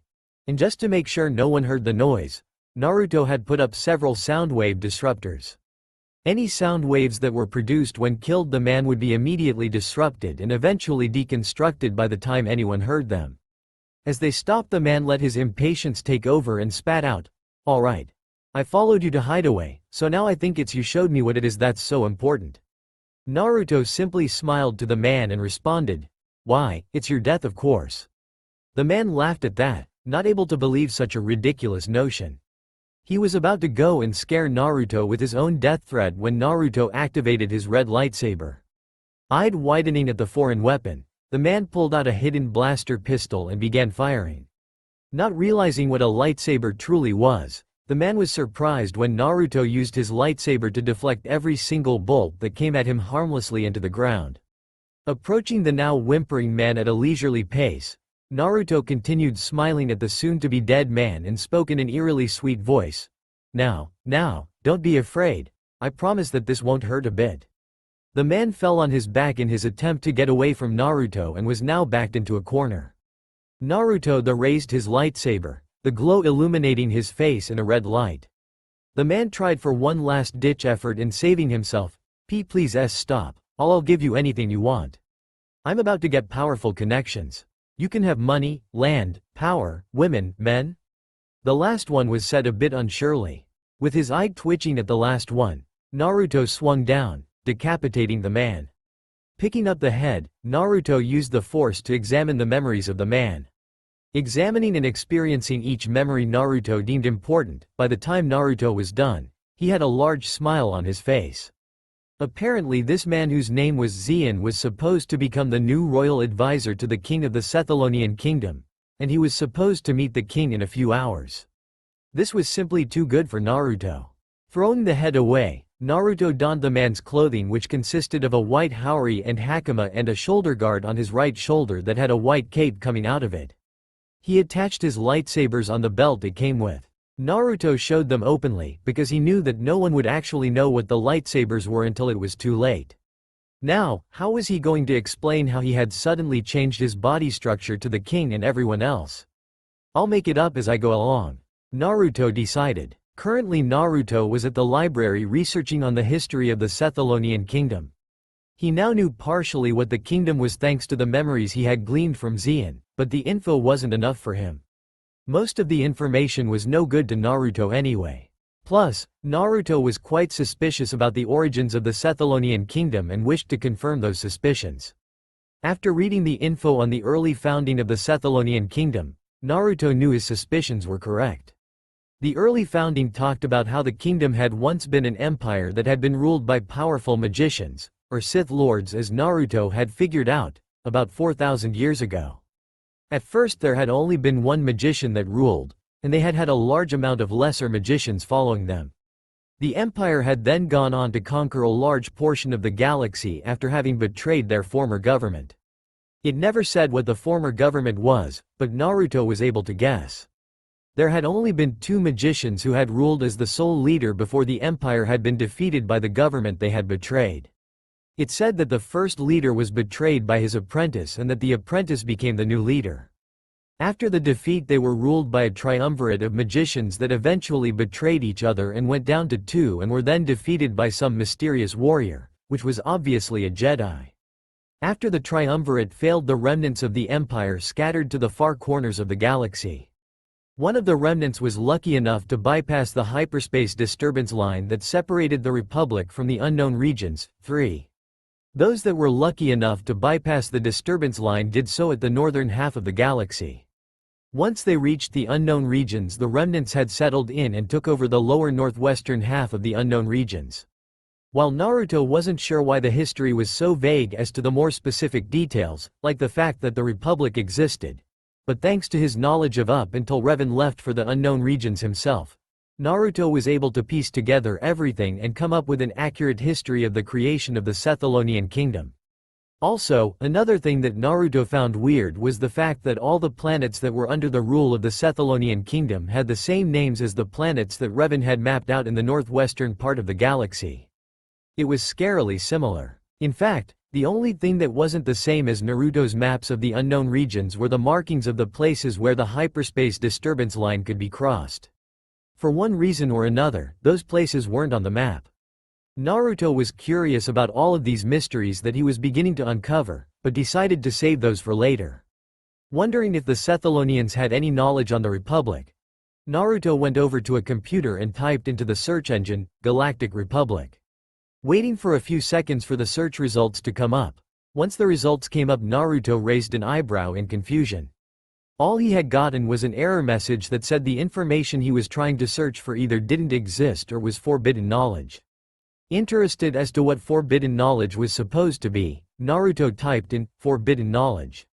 The results he got told him that forbidden knowledge was knowledge that had been deemed unsafe by the Sith Holocron royal family. Wondering why the hell the Galactic Republic was considered forbidden knowledge, Naruto knew that something obviously wasn't right with these royals. Looking at the time, Naruto saw that it was almost time for him to meet up with the king and begin his eventual coup d'état. As Naruto walked out of the library, he came upon an interesting sight. Not too far away were a group of armed men that were harassing a shopkeeper. The group contained men that were dressed in a purple reddish bulky armor. Their helmets were hexagonal in shape and had a single horn coming out at the top, along with 2 eye holes that were colored black. They carried some sort of curricular device on their left arms, and a lance in their right. Naruto recognized these people as members of the Royal Guard thanks to Xian's memories. They were apparently being led by what Naruto would call a fat slob of a man. There was simply no other word to describe him. He had on a set of blue and yellow clothing, don't care what it is specifically, black hair tied up in a bun with a few strands falling down his face, eyes that were a green color, and a fatness that put some of the Akamichi clan to shame. Really, it looked like he was struggling just to stand up, let alone move his arms around like he was currently doing while talking to the shopkeeper. Also, his face was extremely greasy. It was almost so greasy that it looked like some sort of transparent extra layer. Naruto wondered if this man even knew what a vegetable was. Amplifying his hearing with the force, Naruto listened in on the conversation that the fatso was having with the shopkeeper. Please your highness, if you gave me more tea time I could come up with the money. Don't take my daughter please, she's all I have left of my family. The poor shopkeeper cried out with tears starting to roll down his eyes. Well, too bad. Everyone has to pay the tax on time, and for those who don't, they must pay something of equal value in order to show that we of the royal family aren't showing any favoritism. Naruto took note of the fact that the shopkeeper was a Pantoran. Wondering what the hell the type of alien species was doing out in the unknown regions, Naruto just summed it all up to bad luck in order to save himself the trouble. Naruto was somewhat shocked that the fat slob was a member of the royal family, but easily kept it hidden. Boys, you know what to do. The now fat royal slob said smugly. Yes sir, were the replies he got in return as 2 members of the royal guard went into the house and came out with a struggling, young, and quite attractive Pantoran girl. Naruto could hear the girl crying, "Let me go you bastards," but that only earned her a slap from one of the guards. The fat royal slob said, "Just to make sure you understand how things work, I think we should send a more permanent message." The royal guards seemed to need no further instruction as they all leveled their lances at the store like blasters. Naruto soon realized why they did this. Apparently their lances had 4 spaces evenly distributed at the end of the lance and before the handle where a blaster nozzle was tucked in. The royal guards then fired their blaster lances onto the store, breaking glass, blasting apart wood, and virtually destroying anything else of value in the store. The father and daughter could do nothing other than watch in horror as their only means of support was destroyed right in front of them. Tears were now openly falling down their faces as they looked at the barrage of lasers blasting apart the store. Once the barrage was over, one of the guards threw a grenade into the store and walked back at a sedate pace, not worried at all by the grenade. His brashness was well founded as when the grenade exploded it only damaged the inside of the store. Apparently the grenade was specially designed to cause and spread fires at an alarming rate, as the inside of the store was now covered with fire. It wasn't long before the fires spread to the outside of the store and from there to the second floor where the house was. In a few minutes the entire building was ablaze, with their owners being forced to watch as their home, workplace was burnt to the ground. The royal slob laughed with pure delight in his eyes as he looked at the defeated faces of the Pantorians. Now that you've learned your lesson, I believe I'll be taking my 28th wife now. There was no protest from the broken father as his daughter was taken away by the guards. Not even her protests and calling out to him seemed to do anything for the unfortunate girl. All it really earned her were several more slaps, some of which were in less appropriate places. Several slaves pulled a cart for the slob to get in, and as he did so he forced the Pantorian girl to be with him. He gazed lecherously at her and said, "Oh, I'm definitely going to enjoy you." With that the slob and his royal guards left the father to his misery. Naruto stared at the scene with an emotionless gaze on the outside. On the inside he was absolutely furious. He was going to have to work for people like that. Oh, he could already feel the bile rising in his throat.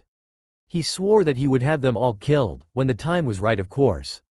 He felt bad that he couldn't do anything for the poor girl, but he couldn't afford to blow his cover at this moment.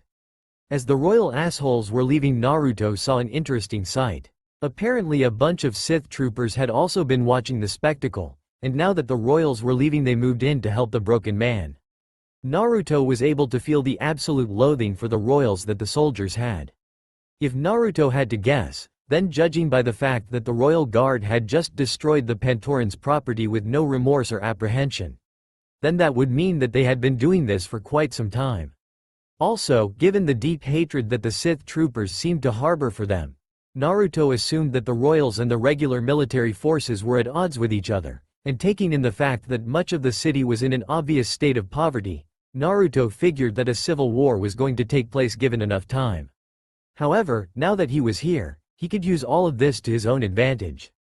As the Sith troopers pulled the broken Pantorian back on his feet and had 2 of their number guide him away, Naruto noticed that one of the men who was wearing a uniform of a ranked officer, think of Saul Carrot's uniform from KOTOR, stared at the retreating form of the slob with utter hatred in his eyes. Naruto knew in that instant that if this man ever got a hold of the slob, he'd kill him in the most painful way possible. Naruto wondered how the man was able to control himself when he was filled with so much hate and anger and all other emotions that would enable him to destroy. Naruto was sure that had the man been force sensitive, then the man would have literally been consumed by the dark side. Naruto took note of the man's appearance. He had smooth black hair, blue eyes, and a pretty handsome face. He also carried a vibrasword on his left side along with a blaster pistol holster. As the Sith troopers and their commander began to leave, Naruto committed the man's face to memory, positive that he would prove a useful ally in the future. Location: Royal Palace, Throne Room. Of course, my king. It is such an honor to be serving one who is so wise, fair, and just. I only hope that one day, even a little of your greatness can be passed on to one so worthless as myself. Naruto felt like committing seppuku as spoke all of this while kneeling in front of one who would make a hut look good in comparison. Naruto had thought that Benners, who was the second son of the king and the fat slob Naruto had previously seen, was fat. He was greatly mistaken. In comparison to his father, Benners looked like an anorexic in comparison. Hell, the king was so fat that he wasn't able to use his own legs anymore and had to lay on a hovercart. Yes, cart, not chair, but cart, that's how bad it was. At one time the king may have looked quite handsome if the old pictures of him were any indication. However, that time had long since passed, and now the king was nothing more than a giant ball of fat. Where muscles were once strong, now they were long since deteriorated and covered by layers of fat. His hair was brown, wild, unkempt, and oily. There also seemed to be numerous pimples on his face, along with oil, which was actually visibly dripping down his face. The king's blue and yellow clothing, which Naruto learned were the colors of the royal family, were dampened with a mixture of sweat and oil.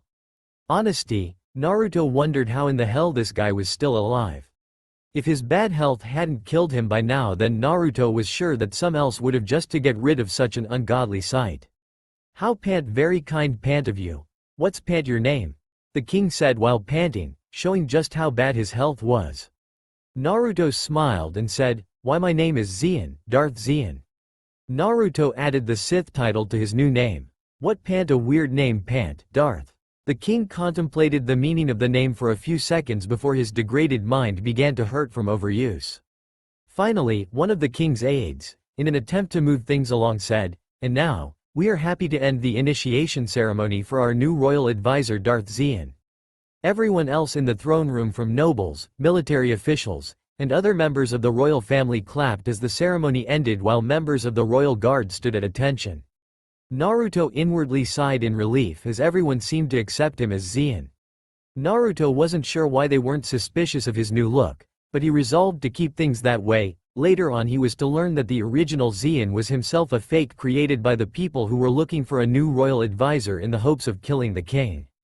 As they began leaving, Naruto noticed that the same commander from earlier was attending the ceremony, and like last time he was still staring at Beners with that look of utter hatred. Curious as to why he stared at Beners with such hatred, Naruto resolved to find out the cause for such a grudge. Looking for another military official, Naruto eventually found one who was almost out of the room. Getting his attention, Naruto questioned him, tell me, why does that one over there? Naruto pointed to him as he said this and continued, stare at His Highness Beners with such hate? The military official looked surprised for a few seconds before asking, how will you figure that out? Normally Thrawn, 4, has his emotions under control. Indeed, this was true. While Thrawn had been staring at Beners with extreme hatred, he hadn't done it in a way that was noticeable. His face had remained quite impassive. In fact, that main reason Naruto had known what Thrawn had felt like was because his emotions weren't under control as far as the Force was concerned. That, and he was really good at reading a person's eyes. I just looked at his eyes. I learned how to read a person's eyes some time ago, and I must say it's a very useful skill to have. Naruto said while acting like a kind and smiling fool, like Sosuke Aizen from Bleach before he defects. Well, I guess that would be a useful skill, and as an answer to your question. Here the military official sighed and continued, well, originally Thrawn was a rising member of the Sith Holocron Navy. He had a genius so great that eventually he was about to become one of the youngest people in the history of the Sith Holocron Kingdom to ever reach the rank of admiral. Sadly, he ended up making an error in judgment when he was on a mission in which Beners, the second son of the king, was accompanying him. I don't know the full details of what the mission was about, but everyone knows the punishment that Thrawn received at the end of it. And tell me, how badly did he fail the mission in order to attain punishment? Naruto voiced the question in an innocent voice. Oh no, he didn't fail the mission at all. In fact, he succeeded beyond expectations. The reason he was punished was because he protested orders from Beners. Again, I don't know the full details, but what I, and everyone else knows is that after the mission, Beners had Thrawn demoted from his position as a rear admiral to that of a lieutenant. Quote, wait, just a demotion in rank isn't nearly enough of a reason to have that much hate against a person. There has to be more to it. Naruto stated. Well, you're right. Unfortunately, it was here that the official looked around to make sure that no one was listening in and then continued. Look, please don't tell anyone that I told you this, but Beners had several members of the royal guard kill Thrawn's father and kidnap his mother and sister. After that, his mother was raped to death by the royal guards, while Beners took Thrawn's sister and turned her into his slave, or 14th wife, if you prefer bullshit. Naruto was pretty shocked that Beners was allowed to do that, even if he was royalty, and he voiced this too. Bah, Not a single one of those goddamn royals actually follows the laws that they made. They just make us follow them. Tyrants are all they are. They line their own pockets with credits while the rest of us struggle to make even one. Look, I'm sorry I vent at why. Oh no, it's quite alright. You aren't an evil person, just an aggravated one. I shall leave your own thoughts. Naruto played the part of a good guy quite well. With a thank you, the official walked away while Naruto began his plans to turn Thrawn over to him. Thrawn was currently in the library trying and failing to not think about new ways of killing Benners. He sighed and reached into his pocket for his pills. He had been prescribed relaxants in order to help him with his anger. He was already taking an anger management class, which wasn't going so well, and he also had therapy sessions several times a week. Once he had taken the pills and they started working, Thrawn only felt slightly less angry. As Thrawn thought about all of the things he was doing in order to control his anger, the 23-year-old wondered why the hell he listened to his friends when they told him not to kill the son of a bitch that ruined his life and destroyed his family. Normally he was a nice guy, had morals, loyalty, and all of those other good guy traits. Benners, however, had largely destroyed them all and replaced it with a burning desire for revenge, which sadly for Thrawn had gone unfulfilled for quite some time. Thrawn then picked up a holobook called Military Strategy for Dummies. Now you might be wondering why a military genius would be reading such a book. Well, it was quite simple really. Thrawn always liked to relearn his basics. After all, without the basics, how could any type of complex military strategy be conceived? This holobook also covered the basics of military strategy quite well. As Thrawn read his holobook in an attempt to calm himself, Naruto reached out with his force and made sure that no one was going to be able to listen in on their conversation. Naruto then approached Thrawn, acting like he was merely looking through holobooks on one of the nearby shelves.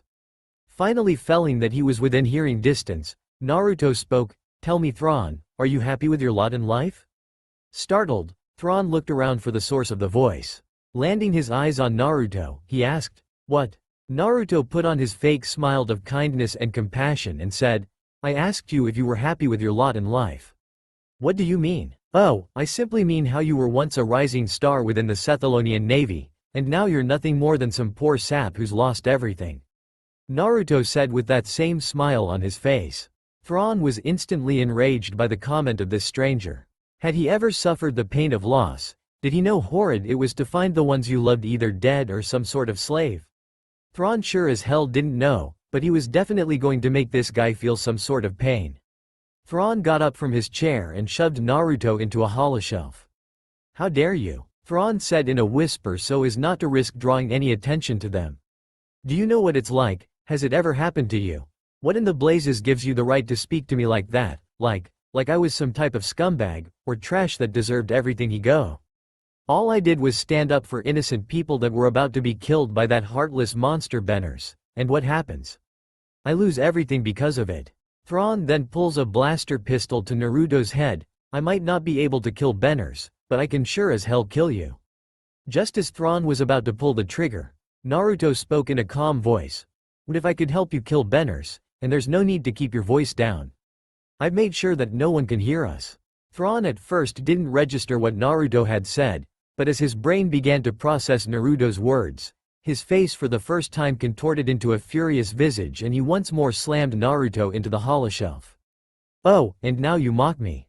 Taunting me with the very dream I've wanted for so long. What's next? Are you going to tell me that my family isn't really gone? That they can brought back from the dead or something utterly stupid like that?"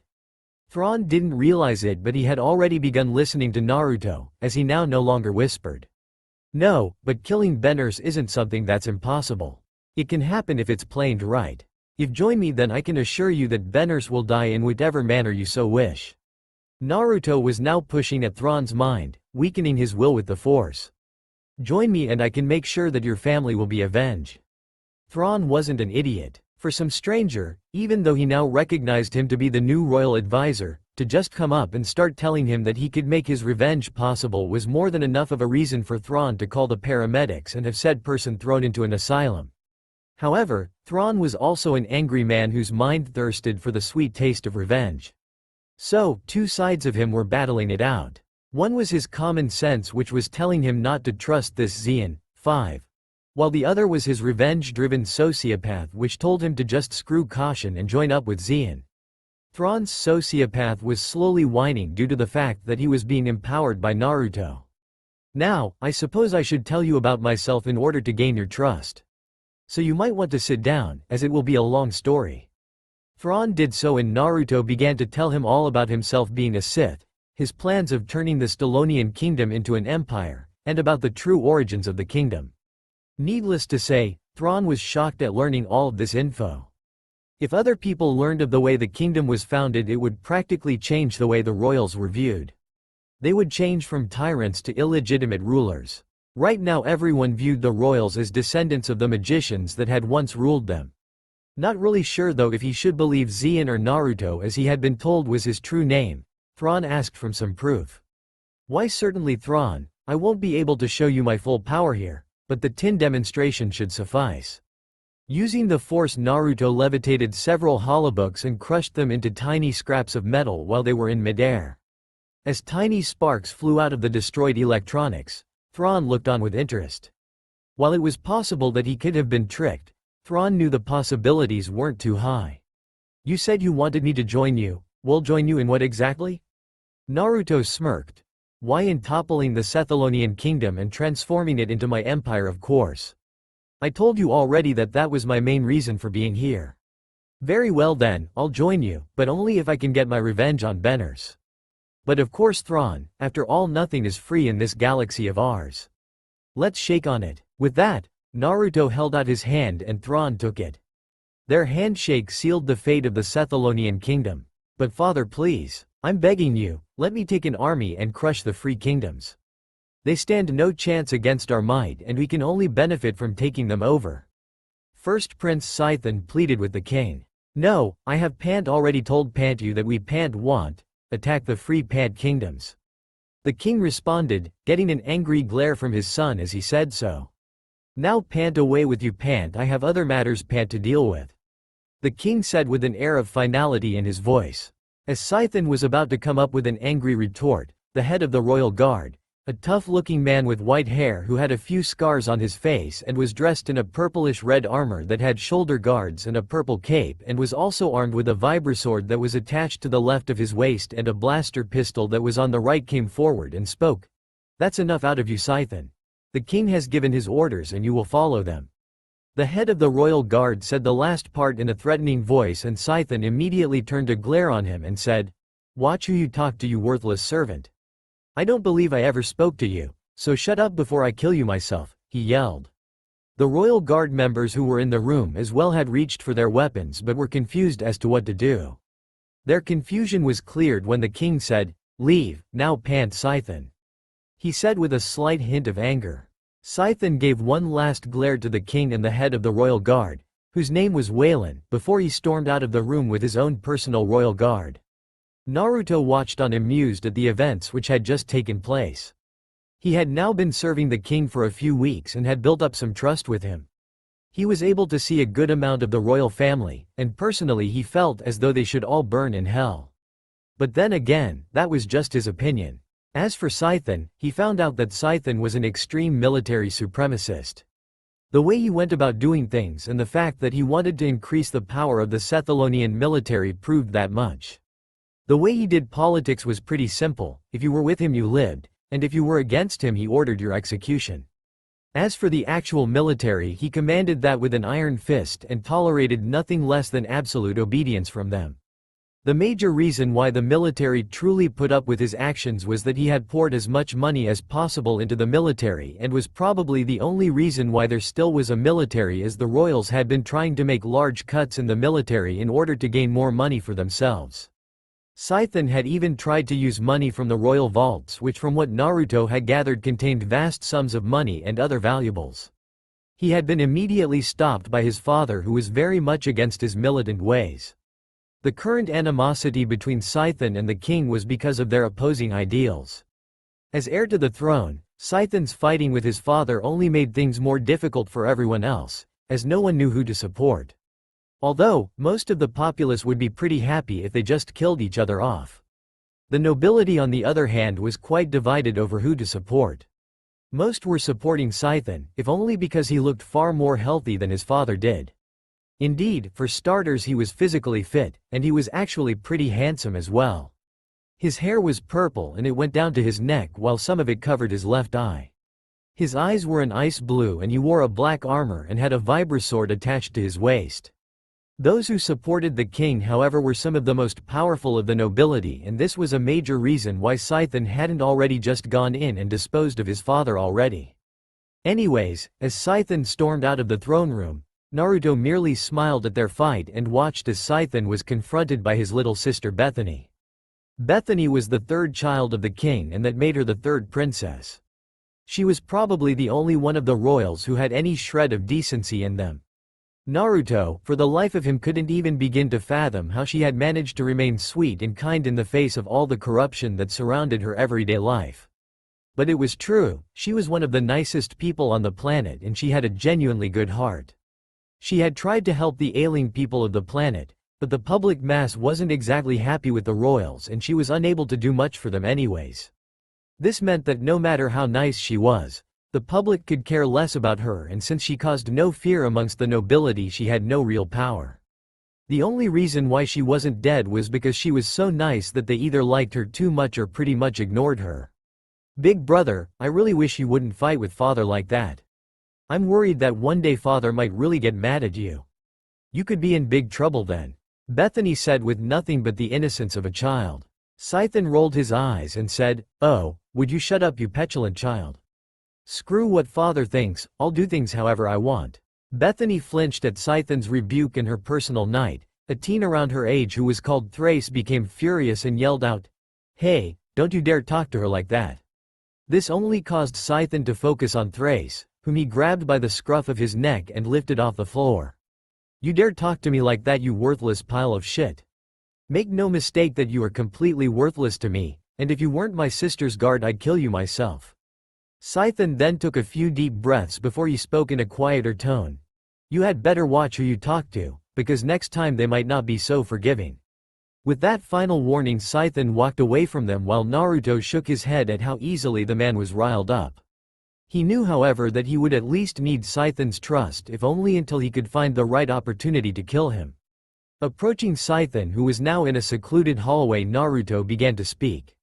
Well, first prince, I have to say that I'm quite sad to see that your father couldn't see things from your point of view," Naruto said. Just as Scythen was about to shout insults at the man, his brain registered what he had just heard. "Really? I thought you of all people would be in agreement with my father," he said the word with disgust. Naruto smiled and said, "While I agree on your father with a lot of things, the fact that he doesn't strengthen the military nor make what can only be described as beneficial movements to securing Sith-Holocron power does drop my opinion of him. Not that that changes my first opinion of him by much anyways." Naruto thought to himself. "You, however, I can see turning the Sith-Holocrons into a true force to be reckoned with. Under your leadership, we could possibly rule the entire galaxy." Naruto played to Scythen's lust for power while also influencing his mind with the Force. Scythen, whose mind was being clouded, was unable to realize that Naruto had no reason for helping him out. Instead, all he saw was what Naruto told him. "You're right, advisor, I could easily conquer the known galaxy, if only my blasted father wouldn't keep getting in my goddamn way."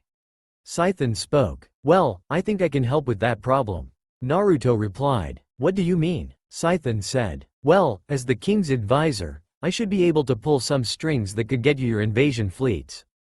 After all, your father should be able to trust me. That's why he picked me to be his advisor," Naruto said with a smile. Scythen said excitedly, "How soon can you have the fleets prepared?" "I want to set out as soon as possible. It should take about 9 months," said Naruto. 9 months, what for?" Scythen said angrily. "Well, most of that time is going to be spent convincing your father to okay the invasion. After all, even I can't just go straight up and ask him. Besides, there are other things you will have to do before you invade the free kingdoms. For starters, getting rid of the pirates that have been plaguing our trade systems would be a good place for you to start with. You needn't worry about getting that set up. Convincing your father to allow their elimination will be easy," explained Naruto. "Now, I'll tell you when I get the okay from you, father. Until then you had better leave me. I have other duties to attend to." Naruto said to the still mind-clouded Scythian, who merely nodded in agreement before leaving. Thrawn, who had been hidden off to the side, walked up to Naruto and asked, "You're not planning to let him live, are you?" "Of course not, however we won't want him interfering with any of our plans, and the best way to do that is to let him think that I'm on his side. Besides, he's going to be quite useful at eliminating most of the enemies that plague the inside of the Sith Holocron kingdom. For instance, you know those pirates that I was telling him about? Well, it turns out that a few members of the royal family have been using them to increase their own pockets. They intentionally let the pirates attack the shipping lanes and do nothing about it because the pirates give them 60% of the loot. The king is in on it too, and that's a major reason why nothing has been done about them." Naruto explained. "But, if the king's in on it too, then how will Yo? Oh right, I forgot. You'll just use your life-cheating powers and everything will fall into place, won't you?" "Hey, I don't use the force to cheat at life. Okay, maybe a little, but it's so much fun." Naruto whined. Thrawn sighed and said, "Whatever." Before he got serious and said, "Now, I believe that you wanted a report on all those who would be willing to join our cause. Based on what I know of our military, a majority of them would join up, however there are elements that are loyal to the royals. Those will be the ones that we will have to eliminate first. Either that or we could just replace their leaderships with people who are more susceptible to our ideas." Naruto thought over it for a moment and responded, "Have them eliminated. I don't want anyone around who's loyal to those bastards," he said with disgust. Thrawn nodded in agreement before adding in, "By the way, I've already started to gather up men for you. There are plenty of men whose loyalties have won throughout the rising part of my career, enough to form a small army in fact. And these men aren't slouches either. They're quite experienced in combat, and they hate the royals almost as much as I do. And that's saying something." He chuckled bitterly at the last part. Naruto gave a smile and said, "Well, looks like competence runs strong in your veins. Makes me wonder why I'm even needed for this takeover." He joked. "Anyhow, how much of the navy have you managed to convert?" Naruto asked. "Well, I haven't started on the navy yet, but I know people in there that would be more than happy to join up," answered Thrawn. Thrawn then remembered a question he had. "Hey, Naruto, when you were talking to Scythian back there, why did you say that it would take 9 months for an invasion of the Free Kingdoms to be ready? I'm pretty sure it wouldn't take that long. Simple really, in 9 months, we'll overthrow the Sith Holocron kingdom," Naruto said with a smile. "Excellent," Thrawn said with a smirk. Location: Naruto's private residence. Kamen sweated as he swung his training lightsaber, practicing the first form, which was known as Shi-Cho. Shi-Cho was the basic form which contained all the fundamental elements of all the lightsaber forms, including the basic attack, parry, body target zones, and practice drills called velocities. He had been practicing the Shi-Cho for 2 hours now and was going for 1 more. Afterwards he would rest by meditating and trying to tune himself into the force. Previously Kamen had do a workout consisting of hand-to-hand combat with HK, lifting weights to build up his muscles, and running around an obstacle course to increase his stamina and his dodging skills. The training Naruto was putting Kamen through was hard, especially for a 5-year-old, but in Kamen's eyes it was all worth it. He was finally given a purpose, he meant something to someone, and if that meant that he had to go through this difficulty then he would do it. While Kamen was practicing, Naruto entered the building and went to get HK. As he walked around the elegant building he thought about how he had gotten it. The reason he had a luxurious house was because he was the king's advisor. Once Naruto found HK he spoke, "Ah, HK. Remember how you've been complaining about not being able to kill anything as of late? Well, complain no further. I've already compiled a list of people whom I want you to kill." Joyous response. "Oh, thank you, master. I promise to make sure their deaths are extra painful." "Actually, you might not be able to do that. I kinda need their deaths to not be seen as assassinations and more so unfortunate accidents," Naruto said with a small sweat drop. Resigned statement. "How disappointing. Very well then, master, at least I get to kill them so it isn't too bad." "Right," was Naruto's response. While HK went off to go and review the list, Naruto went to watch Kamen train. Naruto had to admit that the boy was quite good. He had a natural talent that when combined with his determination made him an upcoming prodigy. He was quickly learning the Shi-Cho form and his skill with the lightsaber was already going up. When he had first started out, Kamen was unable to even protect himself from a single stun droid. And in a few weeks he was now already practicing against 3 of them with a blindfold. Of course, Naruto also liked to give some credit to himself. He was a decent teacher if he said so himself. However, even though the boy was progressing at a very fast pace, he still had a long way to go. Kamen hadn't even had his first kill yet. He was far too innocent, but Naruto consented to breaking that innocence at a slow and steady pace. Naruto saw that Kamen was practicing trying to tune in with the Force and, curious at how his student was doing, decided to sense his attunement himself. Naruto reached out with the Force and felt Kamen's Force energy. He found out that Kamen's energy while getting there was still quite unstable and uncontrolled. It would seem like it would still take a while before he would be able to train using time block. Naruto wanted Kamen to have a better attunement with the Force before he started training him with such an advanced method. Well, the boy is young, can't expect him to be fast at everything. His attunement will come with time and training, Naruto thought to himself. Deciding that Kamen had done enough practice for one day, Naruto called out to him, "Oi Kamen, you can stop for today. You've done enough training." Kamen was startled from his meditation and jumped high up into the air before crashing back down due to the laws of gravity. "OWWWW," moaned out Kamen. "Why do you have to scare me like that, master?" Kamen asked. "'Cause, it's funny, duh. Besides, getting scared builds character," Naruto retorted. "Since when? Since I just said so." Kamen grumbled while Naruto laughed. While Kamen was loyal to Naruto and would never question his orders, whenever Naruto acted silly it always brought out the 5-year-old kid that he was supposed to be. Naruto smiled at Kamen and patted him on the head, ruffling Kamen's hair in the process. Kamen smiled while he wondered whether this was what it was like to have a father who cared about you. Sniff, sniff. Bethany struggled not to cry. She had been devastated by how Scythen had treated her and her friend, Protector Thrace. Scythen was usually tolerant of her if nothing else. However, he had been more brutal than usual when she had tried to get him stop arguing with their father. She had only been trying to warn him because she genuinely cared for her brother, even if he was an asshole. Thrace looked at Bethany with sorrow. He wanted to comfort her, hold her close and whisper to her saying that it was all right, that Scythen didn't mean anything he said, that everything would work out. He had fallen in love with her from the day he first met her. This was 6 years ago. He's currently 16 along with Bethany, back when he was still in the Royal Guard training school, which was known as the Royal Academy over at their headquarters. Flashback. Several bullies that had been chasing him in the school. They were chasing him simply for the reason that they had failed a test recently and they had decided to take their frustrations out on some unlucky sap.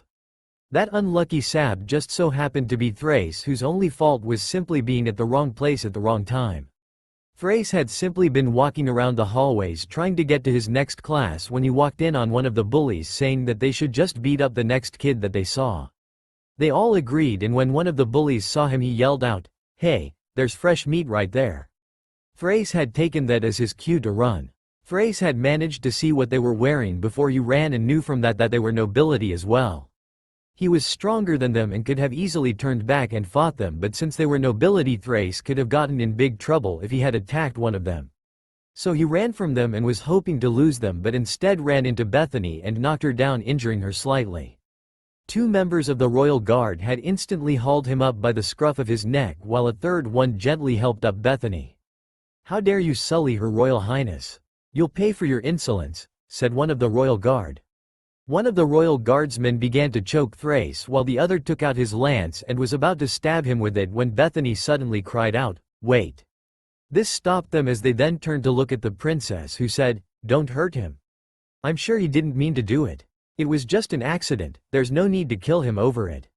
Bethany said, worried, "But your highness, this piece of trash has dared to injure you. Not mention that this filth also happens to be a trainee for the Royal Guard. We can't allow this shame on honor of the Royal Guard and family to exist." One the Royal Guard said before he went back to preparing to stab Thrace. "I said stop. I order you as a princess of the Sethlonian kingdom to stop," screamed Bethany. This immediately stopped the Royal Guardsmen, who bowed before her in apology. After that she ordered them all to leave. They had been about to protest again about how she shouldn't be left alone with such filth when she glared at them, silencing their protests. Thrace stared at her amazed as she asked if he was alright. Why'd you save me, your highness? Thrace asked confused. Bethany smiled and said, because you didn't deserve to be killed. All you did was bump into me, that wasn't a crime last time I checked. Plus, I also hate killing, it's mean and downright hurtful, and in the end everyone is sad. Thrace looked at her with wonder in his eyes. With her kind and smiling face she was radiating an aura of peace, and in Thrace's eyes she was the most beautiful girl in the world. She had light brunette hair, eyes that were a radiant green, fair skin that looked smooth and creamy, and an angelic face that looked like all the innocence of every child in the world had been gathered up and placed into her. Thrace swore to himself that one day, he would be the one protecting her just like she had protected him today. Flashback end. Once he had graduated from the Royal Academy, he immediately set out to distinguish himself from the rest of the Royal Guards.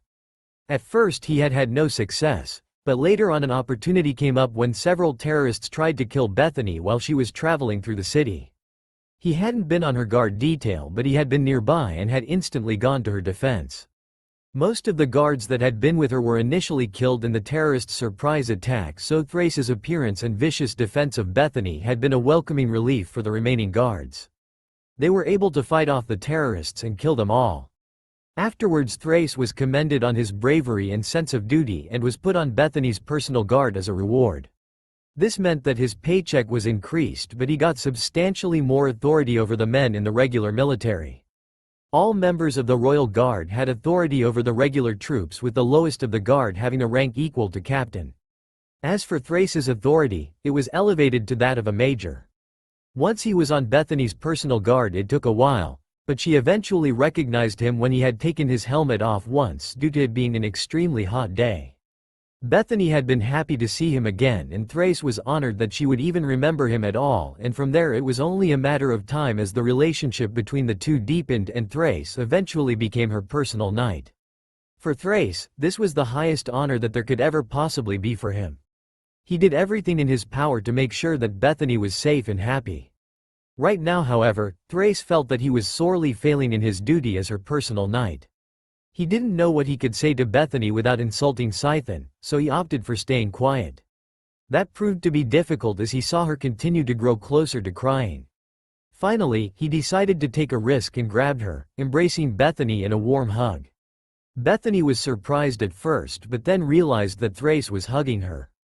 Thrace then spoke, "I know that what Scython said hurt you, that what he said wounded you more so than any blade.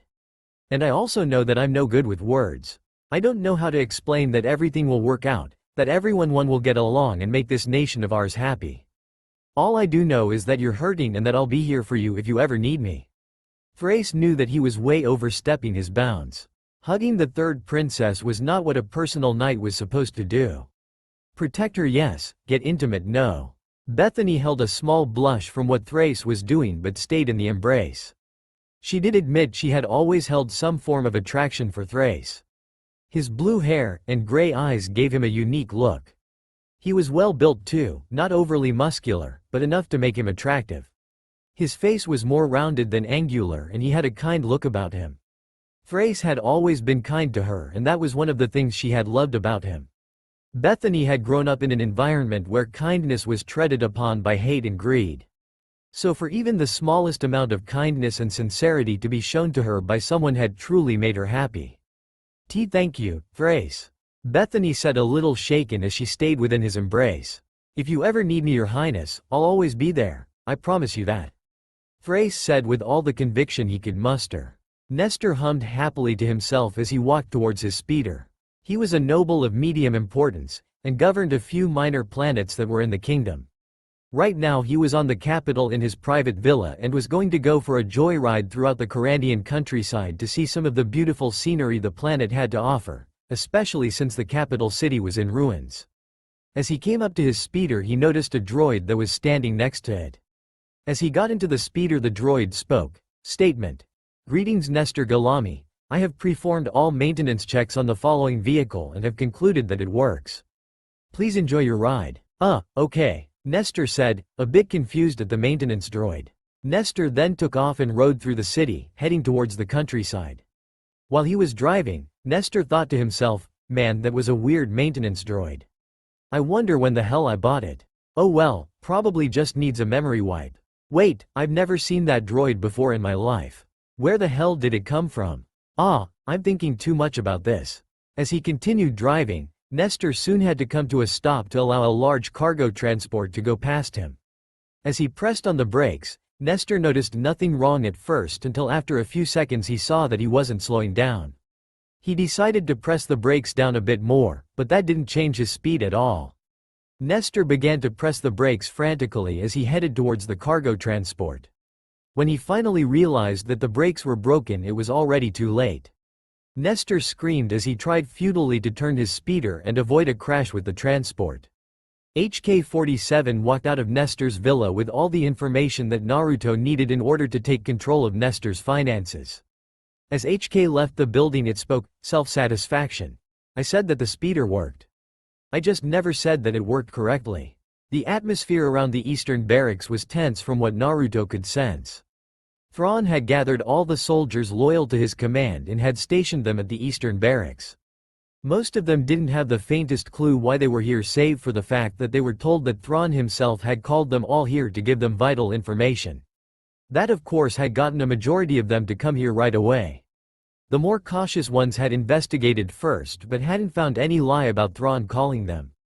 As the soldiers chatted amongst themselves, Naruto was talking with Thrawn. So, are all these soldiers serving under the same command or are they spread out? Naruto asked. They're more spread out. It was quite difficult getting hold of all the soldiers under my old command, and it is possible that I may have missed a few, but they'll get the info if tonight's meeting is a success. Answered Thrawn. Good, having them spread out will allow our message to travel through the ranks faster. Said Naruto. One of the Sith commandos who was a part of the troops came up to the two and asked Naruto, My lord, are you ready to reveal your plans to the soldiers? If you are, I'll call them to attention immediately. There were a total of 10 Sith commandos here, and Thrawn and Naruto had already told them what they were going to accomplish. The commandos had quickly agreed and were now also a part of the plan. Naruto nodded towards the Sith commando and he took that as his cue. He quickly contacted his fellow commandos who all went to the front of the crowd and began yelling for the troops to get into order. The soldiers quickly lined up and had stood at attention. They all looked at the stage where a podium was and watched with confusion as Naruto walked up to the front of the podium. Naruto gave a smirk at the confusion on their faces and spoke, Now, I'm sure you're all wondering why we're here today, aren't you? Well, for starters, you were chosen to come here based on a fact that all of you share. You all hate the royals and have a personal vendetta against them. When Naruto said this, a spike of worry went through the crowd and the soldiers tensed, making sure their blasters were ready to be drawn. Naruto only smiled as he saw everything going as he had predicted so far. Now you all must be thinking, oh no. He knows about our treasonous thoughts. What's he going to do? Rat us out to the royals, have us all executed for treason, our families murdered for our hate, my land taken away from me, lives destroyed? No, that is not why I have had you all assembled. You see, I also happen to hate the royals just like each and every one of you. I have seen the tyranny that they have. I have seen the horrors that they commit. I have seen as they carry out crimes with such a degree of comfort you'd think that was what they were born for. Naruto ended this with a yell. But don't just take my word for it. I have told you that I hate the royals, but I have given you no such proof. Well, allow me to prove myself. And with a wave of Naruto's hand, Thrawn came from behind him and kneeled to Naruto, shocking many of the troops. Thrawn then spoke. I have dedicated myself to this man here for my own selfish goals. However, he does not lie when he says that he hates the royals, and I know for certain that he will be the one to lead us. Lead us into a new future that is prosperous and free of those wretched scum who currently rule over us. If we follow Xian, then the anger which each and every one of you has felt will finally be sated. Thrawn finished. Now the troops were much more moved to Naruto's side when they saw that even Thrawn was working with him. Naruto gave an internal smile as he felt the troops become more accepting of him. He then spoke once again, and now you have all witnessed proof from one who is the most righteous in their vengeance. But tell me, Thrawn was not the only one wronged now, was he? You, over there, tell me, how have the royals wronged you? The confused soldier pointed at himself to make sure it was him, and when he spoke, it was with a nervous voice. Well, the royals, they took my home. They kicked my family off our land and forced us to move into a city. I had to enlist just to ensure my family still had a source of income." He said the last part with anger. "And what about you, soldier? What crimes did the royals commit against you?" Naruto asks while pointing at another trooper. "My family is forced to pay outrageous taxes. We're barely getting by as it is, and the royals, when they heard of the problem that my family and numerous others also faced, instead of lowering the taxes they just had the royal guard come in and take all the money we had. Now poverty has destroyed my old hometown and my family died of starvation. And you," Naruto continues, "they had their royal guard kill my best friend because he said something that sounded like an insult to the royal family. They've destroyed entire communities and had countless people murdered just so they can have their possessions. My wife was taken to become slave to them. They're no better than beasts, fucking beasts. They're monsters in human flesh. Death to the royals, I say. Yeah, we should march up and slaughter them all. Yeah," was the cheer that was starting to go throughout the crowd. Naruto smirked when he saw that he had them all riled up. Now they would listen to anything he'd say. "Quiet, all of you," Naruto yelled out in a powerful voice, silencing them all. "I understand that the anger you feel in your hearts calls out for revenge. I know that hate slowly consumes you until you rage on out of control. These emotions are natural and they are perfectly fine for you to have. However, you can't let them get out of control. Do you honestly think that we can just go up there to the royal palace and kill everyone there? Don't kid yourselves. At the most you number at 3,000. The royal guard numbers at 20,000. They are an army in their own right, and not only do they have better equipment and numbers, but they also have better training." Many soldiers grimaced at this.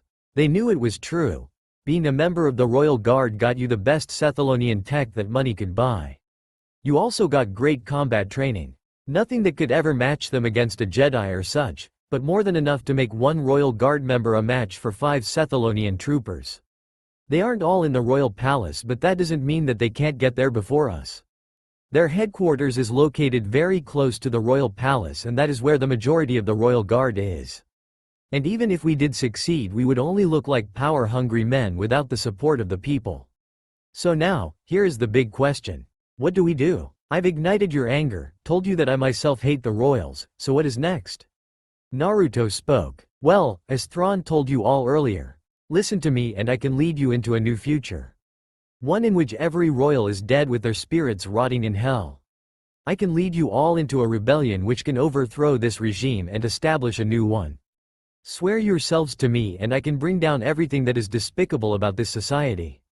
I can burn down this wretched government and from the ashes establish a new order. One that is just and fair, where order and prosperity are the norm, not the exception. Join me, and I will build an empire which will throw off the shackles that bind us to this horrid existence, and create a new and better galaxy." The soldiers began to cheer at the end of Naruto's speech and started chanting, "Xian, 1, repeatedly. And with this, I grow ever closer to your fall. So my dear royals, enjoy your last 9 months in this existence while you can. Because soon you'll be nothing more than rotting corpses." Naruto thought to himself. 2 months later. 2 months had passed since Naruto had given his speech to the men loyal to Thrawn. During that time he had ordered those troops to begin spreading word of his rebellion to soldiers under specific commands. These commanders were ones that Naruto knew hated the royals as well and would be more than likely to join him, especially after Thrawn was sent to convince them.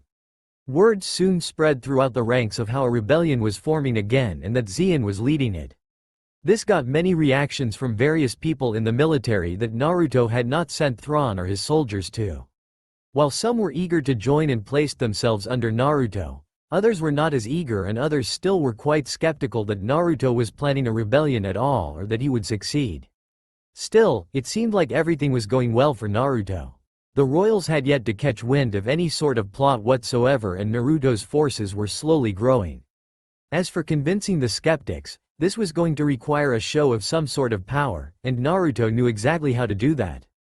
"My king, think about it. The pirates are taking away that which rightfully belongs to you.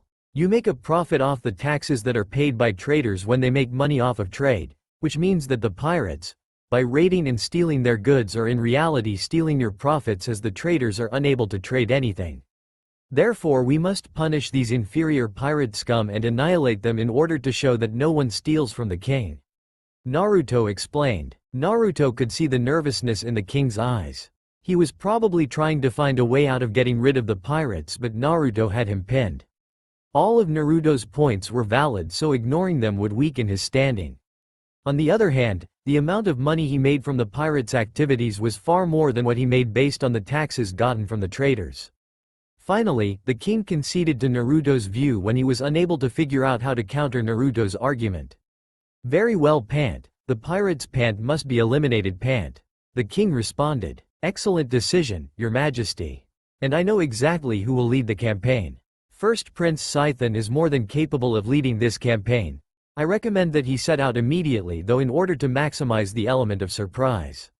The pirates have thus far not had any sort of opposition whatsoever, and as such they won't be expecting an attack when it comes. Naruto said. The king was subtly mind-tricked into agreeing, which caused shock amongst the rest of the royal family. Most of the royals had never expected the king to do anything about the pirates, as they had been plaguing the trade routes for years and nothing had ever been done about them. For those who were in on the scheme, they wondered why the hell the king was allowing their and his profits to suffer. Scythen wouldn't spare any of the pirates, so there was no hope of reorganizing them, and many profits that they gained from the pirates would dry up. The king himself was slowly finding himself in a haze where everything Xian was saying was starting to make more sense. He tried to convince himself that Xian was wrong and that he was also a part of the scam, but Xian's logic and use of the force were far too strong for the king's weak mind to resist.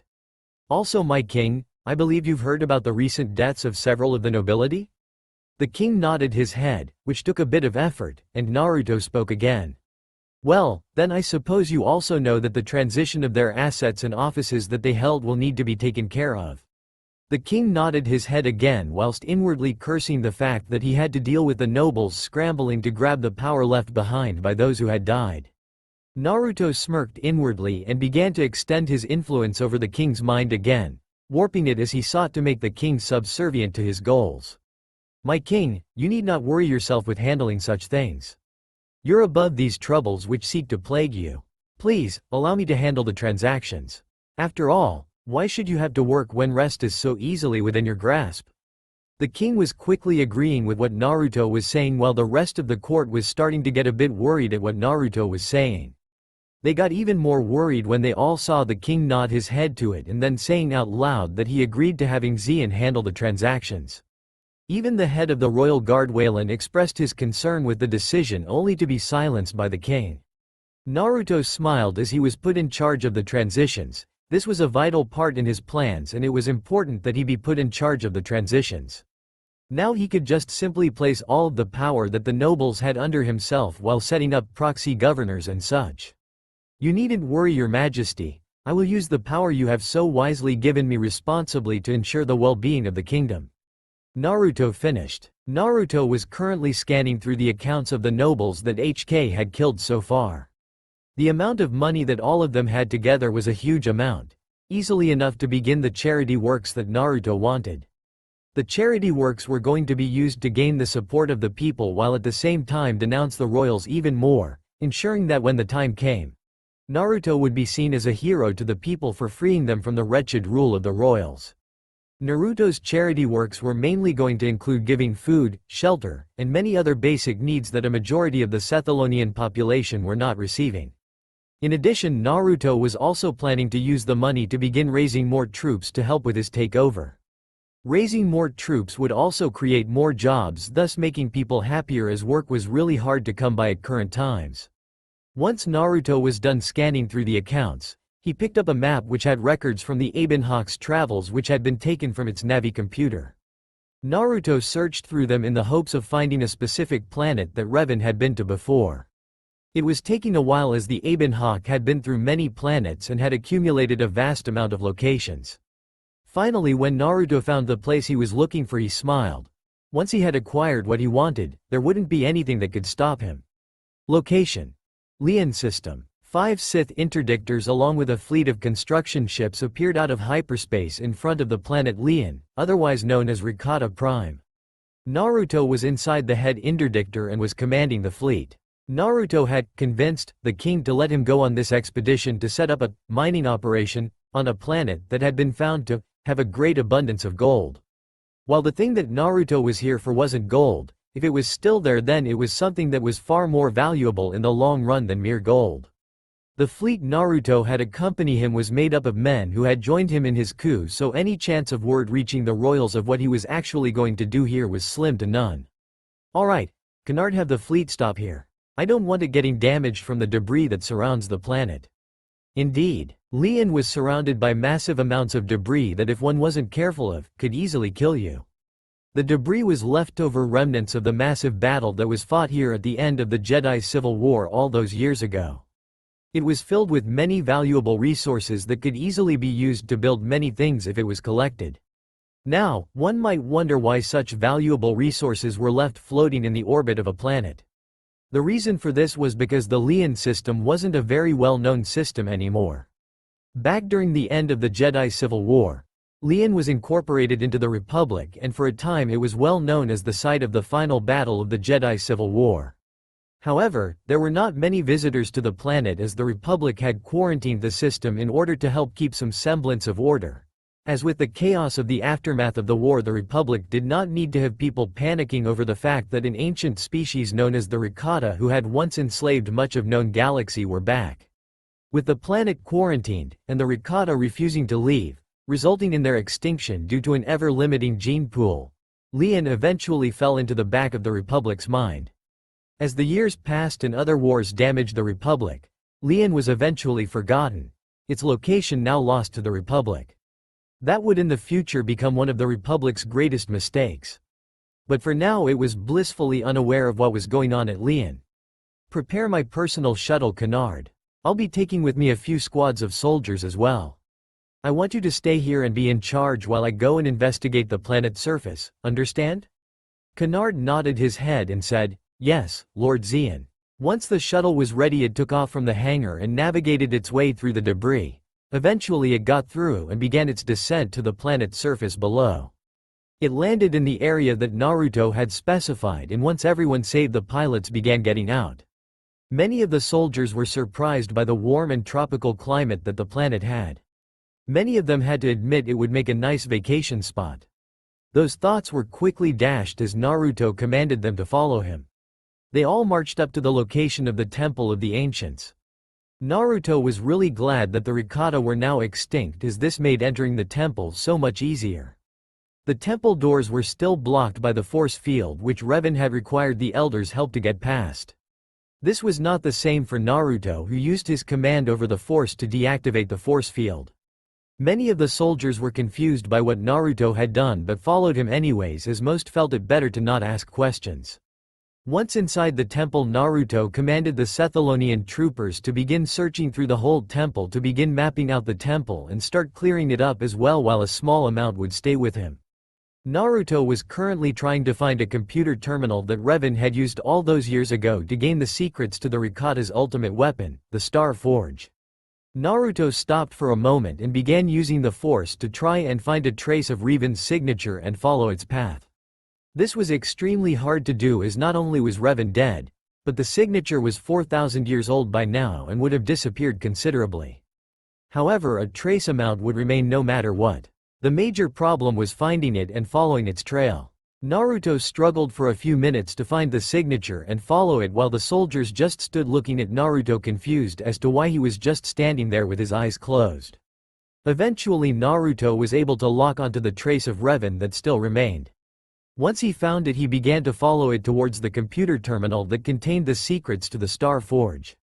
Once he got to the terminal, an eerie smile appeared on Naruto's face. He activated the terminal and began analyzing the information that was on it. "I can't believe it. It's all here, the blueprints to the Star Forge. Everything needed to build it also just so happens to be floating around this very planet. This is too perfect. As long as I'm not discovered by any Republic ships, I could very well have a second Star Forge built, given enough time," Naruto thought to himself. Naruto then downloaded the information onto a datapad and deactivated the terminal. He then gave a small chuckle at acquiring the information he wanted and ordered the rest of the troops with him to go and help the others. As Naruto exited the temple, he could hear the sounds of excavating and repair going on.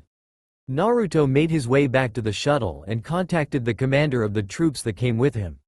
"Commander, you and your men are to stay here and continue with clearing out the temple. I will send in construction teams to help you start renovating the place and getting it back to optimum levels. Is that understood?" Naruto ordered. "Yes, Lord Zeon," replied the commander. After that, Naruto shut off the communications and ordered the shuttle to lift off and head back to the fleet. Once there, Naruto ordered for several construction teams to be sent down while he called for the head engineer. Both of them were now in the command bridge with Naruto, who was explaining to them what they were going to be doing. The head engineer was staring amazed at the hologram of the Star Forge. Even scaled down as it was in the hologram, it was still a very large image. "Whoa, you want me to build this?" the engineer asked incredulously. "Yes, the blueprints and everything are inside. I imagine that it would be difficult to make such a colossal project." "Difficult? Do you have any idea how many resources it would take to build that monstrosity? And not to mention the money, where are you gonna get that? Money just doesn't come out of thin air. And last time I checked, most of the kingdom is strapped for cash at the moment." The head engineer interrupted. Naruto looked at the man annoyed while the head engineer looked at him sheepishly when he realized he had interrupted Naruto. "As I was saying, while I'm sure it would be difficult to build, I will pay you for it. You should obviously realize that if you do agree to build this, you could easily be a very rich man when all of this is over, right? And, if want material to build the thing, you can just use the massive amount of debris that's floating around the planet.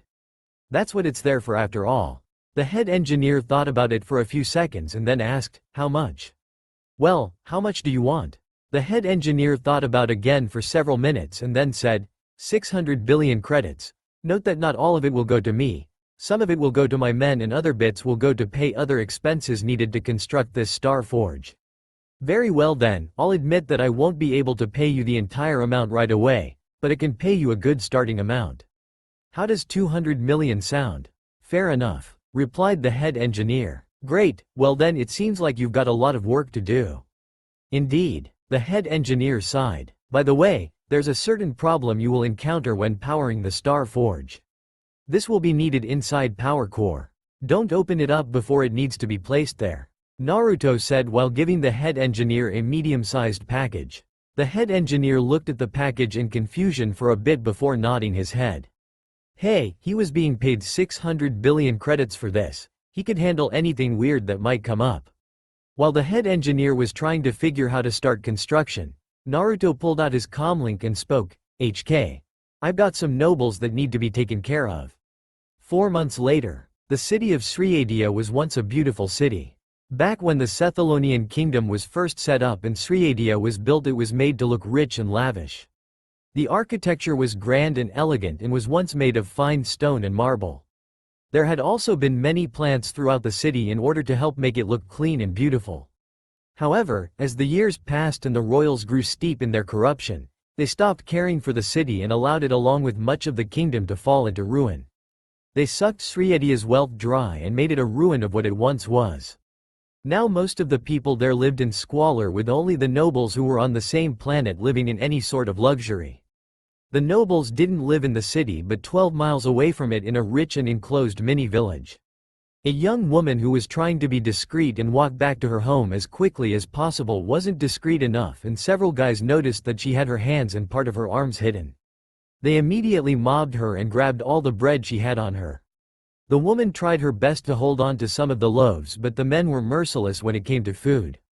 They left her with nothing by the end of it. No one tried to stop it, as several others were hoping to mob the men and take the bread which they had stolen.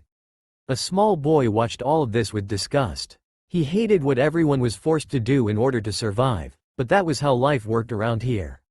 The kingdom had sucked the place dry, and anything that wasn't taken by the royals was quickly devoured by a populace desperate to survive. In this type of world there was no looking out for anyone but yourself.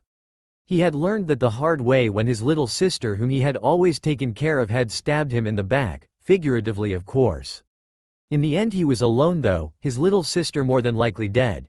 She might have known how to use someone else's misfortune to their advantage, but she most defiantly hadn't known how to continuously gain supplies to keep yourself alive. Basically she couldn't steal worth shit.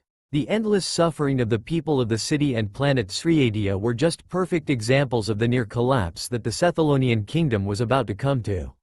A major reason why the Sethalonian kingdom hadn't collapsed completely already was because of the royal guard, which was keeping order in its barest minimum just so it could hold on to the power it possessed, and the military, which even though was only a shadow of what it was at the height of Sethalonian power, was still strong enough to defend its borders and instill at least a semblance of safety in some places. As the small boy walked through the decaying city, he wished that one day someone, or something, would come and save them all from this wretched existence that they were forced to endure. Alas, if wishes were horses, beggars would ride, as the saying went. While the small boy sat down and began to contemplate what he was going to do for his next meal, he didn't notice how a large amount of people were running towards the town square. It was only when the smell of food hit his nostrils that he came out of his thoughts and looked in the direction that the smell came from. Curious as to why someone would actually be cooking food in broad daylight in a place like this, the boy went towards the smell. He, however, did so secretly, always keeping to the shadows and trying to remain hidden just in case this was a trap of some sort.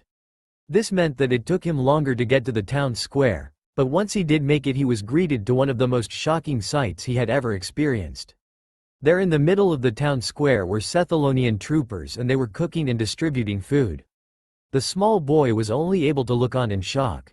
The military was distributing food to, well, everyone. The boy saw dozens of loaves of bread being given away, soups and such being served in bowls, and many meats that were being cooked and served to people. The soldiers had organized everyone into neat and orderly lines in order to make things easier.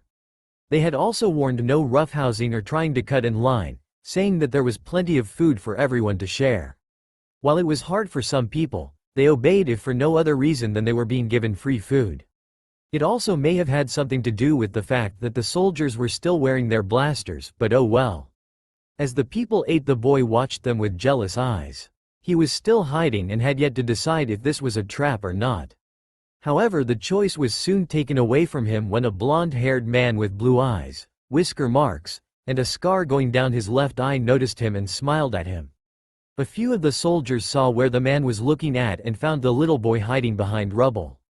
One of the soldiers went to go and get him out. While the soldier was approaching him, the small boy was cursing himself for getting discovered so soon. He had wanted to look around a bit more and determine whether or not these men were to be trusted. As the soldier got him out and began leading him towards the food line, he was stopped by the blonde-haired man. The soldier then left the both of them, and the blonde-haired man got down to eye level with the boy. "Well, now, I do wonder why someone as young as yourself seems to be all alone. Don't you have any parents?" the blonde man asked. Normally, the small boy would have just told anyone else who'd ask that it was none of their business. Yet, something about this man made him want to tell.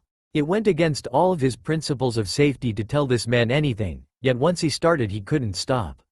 Maybe it was his kind eyes, or that strong but soft look the man had about him, but the boy felt that he could trust this man. Naruto listened to the boy and his life story.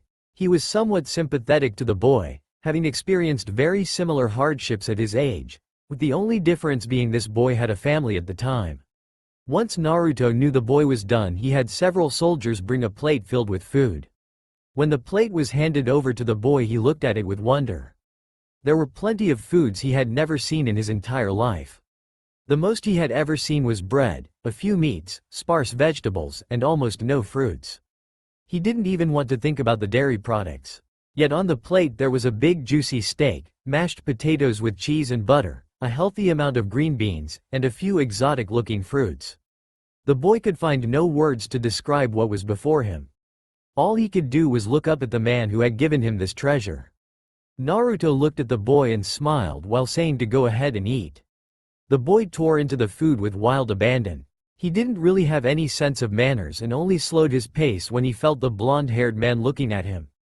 The boy had decency to blush and began to eat at a slower pace. As he was eating, Naruto left and began walking towards a stage that had been set up. Once he reached the stage, he looked around and made sure that everyone had gotten something to eat. Once he had made sure of that, he cleared his throat and spoke in a booming voice, "Attention people of Sriadea. I hope you have all enjoyed this little feast I've prepared for you." He received many nods of appreciation, indicating how they felt. Anywho, the reason I have done all of this is because I can no longer stand by and watch as you suffer in poverty. Tell me, how many of you have been able to eat a full meal like the one I just gave you in the past? Unsurprisingly, not a single hand went up. How many of you have a nice comfy house to live in, beds to sleep in, water to bathe in? Again, not a single hand went up into the air. These are some basic necessities that all of you should have, that you shouldn't need to fight for. But instead you are denied these things, they are stripped from you, taken just so that they may appease the greed of those who have forgotten their duties to their people.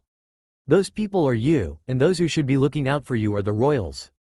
But instead they just steal from you every last bit of wealth and property that you have until nothing is left. And they do this all to feed their endless greed. They care not for the people they are responsible for, they have abandoned you, left you for the dogs. By now many people were yelling out their agreements, anger slowly consuming them. My name is Xian, and I am the advisor to the king. However, I have seen how deplorable the king truly is. He and his children are all fat and lazy slobs who seek only to appease their own wants and needs. I may work for the royals, but I have no love for them.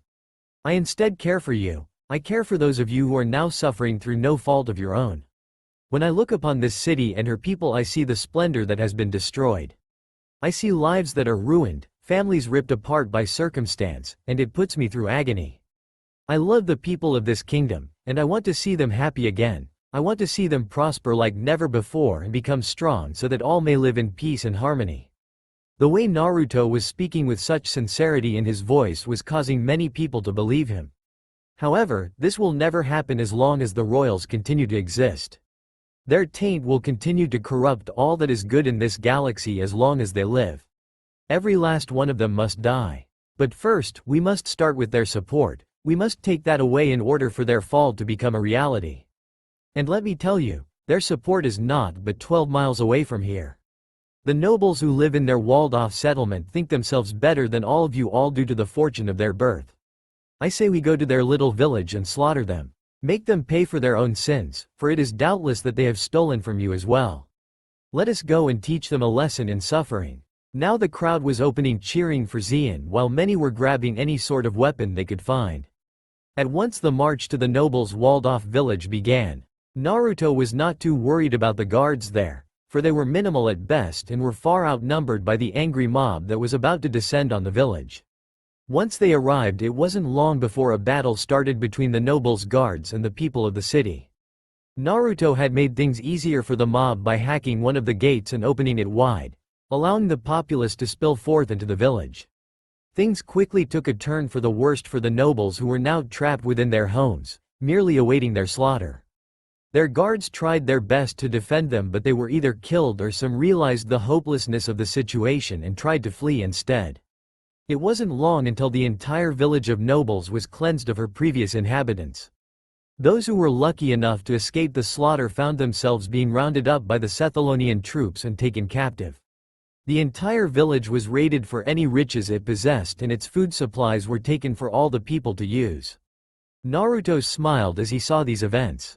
Everything was going the exact way he wanted it to, and it was also happening on many planets similar to Sriadia. Food drives and recruitment programs were being set up on many planets that were either under his governorship or were extremely poor. If those organized events just so happened to produce mass riots like this, then all the better. It wasn't like he didn't have enemies whom he could shift the blame to if necessary. The Great Fire of Sriadia is what the massacre of the nobility there was called. Naruto had manipulated the information so that the rest of the nobility and royals thought it was just a tragic accident that took the lives of valued members of their society. Naruto scoffed at the title. The event hadn't even happened at the city, and yet they were acting as if this was some sort of great loss for the place. Now with more of the nobility dead, Naruto gained even more power, even though he kept up the appearance of giving it away to other people. Another bit of good news was his relationship with the king. Naruto had been using the Force to make the king dependent on his advice by supplanting his mind and constantly filling it with uncertainty and indecisiveness. He then made them go away only when the king listened to him, thus making it seem as though Naruto was his only source of strength and wisdom. With the king growing more reliant on him, other aspects of the kingdom were also falling under his control. However, this hadn't gone unnoticed. By this point people were starting to notice how close he had gotten to the king, and in such a short amount of time too. This was earning him the ire of many of the more powerful nobles while the weaker ones were hoping to get into his good graces.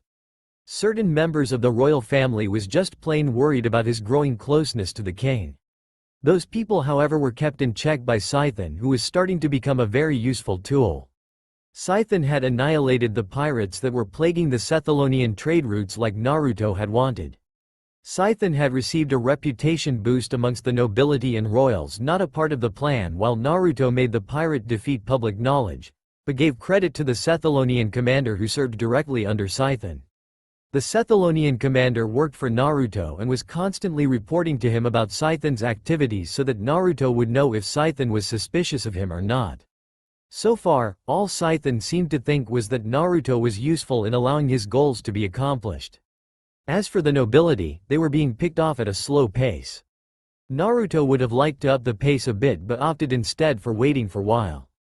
So far, the deaths of most of the nobility was because of the Great Fire. However, an increasing amount of deaths were being caused by HK. While the nobility had started to notice the increasing amount of deaths among their ranks, only a few of them were truly worried about it, as the deaths that weren't a part of the fire were caused by tragic accidents that could have been avoided had some common sense been used. There was no evidence that pointed to assassination, and while some of the more paranoid nobles were trying to secretly investigate the deaths, no one was able to figure out the truth behind them. The military and its growing support for Naruto was easily the most important factor in his plans, and he was happy to say that part was proceeding with only minor problems. Much of the military was now on his side, and most of the skeptics had been convinced by Naruto personally to join him. A majority of the military was on his side now, and those that weren't would be dealt with when the time was right. The Royal Guard was another problem that Naruto felt he was handling well. A month or two back he had started replacing the members of the Royal Guard who guarded the palace with Sethalonian troopers. At first he had done it in areas of the palace that no one was going to bother caring about. Then he had slowly started replacing the Royal Guards in more important areas until before anyone realized it, Sethalonian troopers had taken on the burden of guarding the palace. People were of course wondering why Sethalonian troopers were doing what should have been the Royal Guard's job, and Naruto had come up with an excellent way to deal with that problem. Naruto had gone directly to the king and advised him on the usefulness of the Royal Guard, saying that it was too important to be used for merely guarding the palace. The king agreed, and upon Naruto's advice began sending them to problem areas that were being handled by Sethalonian troopers. Or rather, that's what Naruto had the king believing. In reality he was just sending them to their deaths. The coordinates for those problem areas were really just hazardous areas of space like black holes. For those who were actually sent to problem areas, they were always killed off there by the soldiers, or if there was an actual problem then they were killed by it. While this started to decrease the numbers of the Royal Guard, it was happening at a slower pace than Naruto would have liked. However, since this was just to start weakening the Royal Guard, he was able to live with it. The Royal Guard was mad that their members were getting killed off but didn't protest, as the king was in agreement with Naruto over sending them out. While Naruto thought on how to continue with his plans, Thrawn came up behind him and gained his attention with an ahem. "Yes, Thrawn? I've received important info you might want to hear. It looks like the king has had a heart attack," Thrawn replied. Upon hearing this, Naruto worried about the king's fate. The king was still needed by Naruto as he was protected from most investigation by acting with the king's authority. If the king died, then that would put a dent in his plans. It wasn't as if he couldn't just control Scythian like the king, but it would be harder, and he already had control of the king, so he'd rather the king be alive than dead. After all, Naruto would rather have the decision of when the king died be up to him. "So, tell me, is he alive?" Naruto asked in a low voice. "Yes, he is. But I think that heart attack might have done a bit too much still. It seems as if his body is slowly starting to fail based on his medical reports." "I see, this won't put much of a dent in our plans. I'll be able to keep him alive long enough." "Well, with that problem out of the way, there's another issue to tell you about. The soldiers over at Reaper's End have joined us. The warden, however, is a firm supporter of the royals. However, we'll have to get rid of him if we want to take over the prison. The warden's assistant is on our side though, so we'll probably want to have him head the prison when the warden is dead," Thrawn advised. Reaper's End was a large space station that served as a prison. It housed only the Sith Kingdom's worst criminals. Beings who were so foul that only the royals themselves matched them in foulness were held in that place, and the soldiers there often had to use horrid methods in order to keep control of the prisoners. Though in retrospect, most of the men there weren't guilty about using said horrid methods to keep the prisoners in check. These were horrible beings that in their eyes were just having karma come and bite them in the ass. I'll take care of the warden myself. Besides, I'm going to visit the prison myself anyways. There's a prisoner that I want out. Tell me, have you ever heard of Koga Kuchiki? Naruto said. Thrawn replied, yes. Apparently a few centuries ago he was a lieutenant who discovered how to use magic or the Force, as I would assume it was what he actually discovered. Correct, Koga had discovered how to use the Force when he was surrounded by slavers that were going to capture him. Once he discovered the Force, he began using it to aid the Sith Kingdom in its defense against the criminal cartel known as the Shadow Syndicate. The royal family heard about his powers, of course, and while some feared that he would take over the kingdom and return them to the rule of the mages, others like the king knew the truth about his powers and refused to let him learn the truth about his powers. So it was decided that they would let Koga take care of the Shadow Syndicate, and once they were eliminated, the royals betrayed Koga. They had him arrested and locked up like a criminal. They silenced anyone who dared speak out against their treatment of him. As for Koga's imprisonment, they had him sealed with frozen carbonite and placed in Reaper's End. He has his own special room that's all just for him. And to this day, all who do hear about Kuchiki Koga generally hear the tale developed by the royals, which is one that spins him up as an evil villain who was trying to destroy the peace that the royals were trying so hard to keep. Naruto finished. Thrawn was stunned for a few moments after hearing about how Koga was treated. He was betrayed, and right after he served them all so faithfully. How did such scum ever become leaders of a nation? Naruto could feel that Thrawn had his sympathy for Koga. It truly was sad that he had suffered the fate that had befallen him. As for how Naruto had discovered about Koga Kuchiki, well, it was due to the help of history logs and flow walking. As for Thrawn knowing the bits he knew before Naruto explained everything to him, well, he never trusted the royals after they screwed him over, so he did his own investigation about anything the royals did say and had managed to come out with that tidbit of info. Well, it looks like Koga has gained your sympathy, Naruto said, startling Thrawn out of his thoughts. However, I would advise you to not let your sympathy cloud your judgment of him once you two finally come face to face. Remember, he has had many years to foster his hatred, and with the Force his fury makes him all too dangerous. He'll be a loose cannon, especially when he first wakes from his imprisonment. Naruto warned. Thrawn nodded his head in understanding. He was no fool. A transport ship came out of hyperspace and flew towards the prison station that was Reaper's End. It was an extremely large and terrifying construct, built with the style that only Sith Lords could appreciate. The prison was guarded by 5 Sith interdictors, which were there to make sure that in the event any prisoner did manage to escape onto a shuttle, that the shuttle did not escape. Once the transport entered the hangar bay, the warden and several others came out to greet their new guests. The soldiers lined up and stood at attention while the warden, his assistant, and a few others stood waiting for their guest to come out.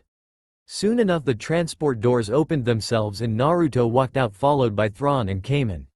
The warden, who was a male Twi'lek, spoke. Welcome Advisor Xian. It's a pleasure to receive a member of the royal court.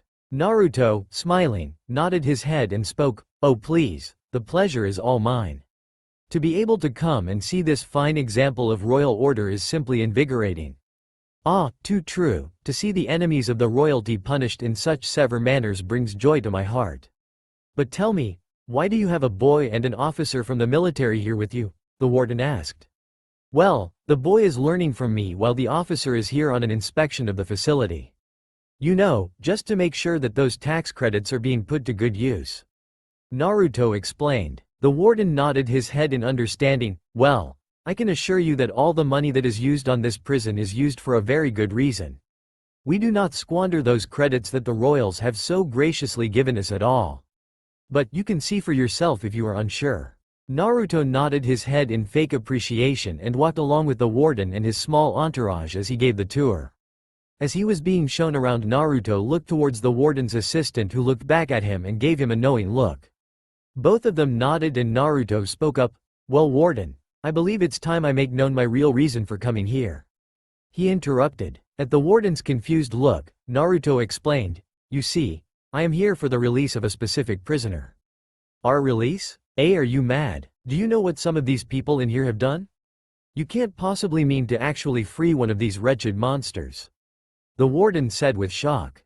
"You're right, I don't intend to release any one of these criminals. You see, the person I'm here to release isn't a criminal at all. In fact, he's quite innocent of any lawbreaking." At the warden's skeptical look, Naruto came outright and said it. "I'm here to release Koga Kuchiki." Who? The warden said with shock and a bit of fear. Naruto gained what could only be described as a terrifying smirk. "Oh, you heard me, I'm here to release Koga Kuchiki. And you will lead me to his prison. I don't know what your Tao, screw this. Tell me what you want with Koga and your sentence might just be less AAARRRGGGHHHH." The warden at first was afraid after hearing Koga's name, but that period of fear only lasted for a little while until he regained his confidence. However, Naruto had at that same moment decided that the warden had outlived his usefulness, which wasn't much to begin with. The warden felt a sharp, burning pain erupt from his chest, and when he looked down he saw a red beam of light going right into his chest, burning a hole into it. The last thing the warden felt was the sensation of having something being pulled out of himself before he fell to the ground dead. With him gone, his assistant immediately saluted Naruto and responded, "I'm afraid I don't know where Koga Kuchiki's cell is. I would assume that only a select few like the warden were ever informed. However, we should be able to find out Koga's location if we look through the prison schematics. Access to the schematics should be on the warden's person." The assistant's name was Zartherm, and he was a human male with brown hair and blue eyes. He looked to be 34 or close to age. After he was done speaking, he then went over to the warden's body and began searching it for the access codes needed to look at the schematics. Once those were found, it wasn't too much trouble for them to find Koga's prison cell, which could be more accurately described as a prison ballroom. Seriously, the place was friggin' huge for imprisoning one guy, even if they did have force powers. "Well, Zartherm, or should I say warden, it's been a pleasure to meet you, and I do thank you for your cooperation," Naruto said. "Please, the pleasure is mine. Just make sure you get every last one of those goddamn royals and we're even," Zartherm responded. "But of course." Naruto ended before going off in the direction of Koga's cell, taking Thrawn and Kamen with him along with a group of soldiers. Zartherm then turned to several soldiers and spoke out with authority. "All right. Listen here, all of you. The previous warden died due to a blaster malfunction. Is that clear?" After getting a chorus of, "Sir, yes sir," Zartherm said, "All right, now someone get rid of this body, we don't want word getting out." While Zartherm was giving out orders, Naruto had found and entered Koga's prison. He had troops surround the place where Koga would eventually appear. Koga was located in an underground part of the room. Naruto went up to the console that controlled the systems keeping Koga locked up and entered in the codes needed to unlock them and begin reversing the process. In the center of the room, the floor opened up and a platform started to rise. This platform had a large shape that was blasted with frozen carbonite. Out of the walls came 4 blaster-looking mechanisms that began to spray the mass with a solution that slowly began to melt the carbonite. As the carbonite melted away, it revealed features of the person trapped within. The most noticeable were the giant canisters that Koga's hands were trapped inside. Koga himself was in a bowed position as though he were repentant about something. Once all the carbonite was gone, Koga remained unresponsive for a few minutes before he gave a deep breath that was made all the deeper with the filter on his mouth. Slowly he began to move, his head rising to look at them all. As he looked at them, everyone got a good look at his face. It had aged considerably and now looked like it belonged to an old man. And his eyes had become a sulfuric yellow with red outlining them and blood vessels seen in the sclera. His arms, which had no clothing on them, were also noticed, and they had an ancient look to them. They still had their muscled look, but the skin had gone pale and purplish, and it had also tightened up around the arms. Slowly, Koga tried to move his arms, making the canisters they were attached to go up and down as he moved. Then, Koga slowly put his strength into pulling out his arms from the canisters, causing the metal to groan in protest.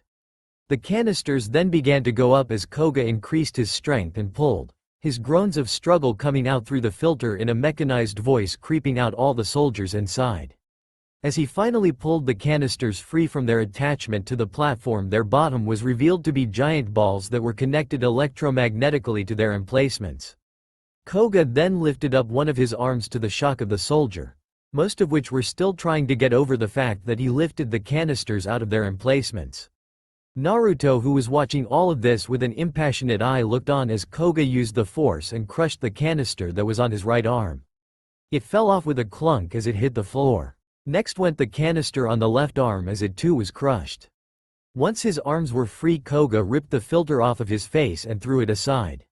He then took a deep breath and looked at everyone and gave a small smirk when most of the soldiers raised their blasters at him. "So, I see that the royals have finally seen fit to release me. That must be the only reason why I'm out of my little prison. Right?" Koga said. "The royals are not to thank for your release, that is entirely my doing. You see, I have heard of your prowess and have decided to have you work for me now." Naruto answered. "Ha, you think I'll bow down to you? You know nothing of power.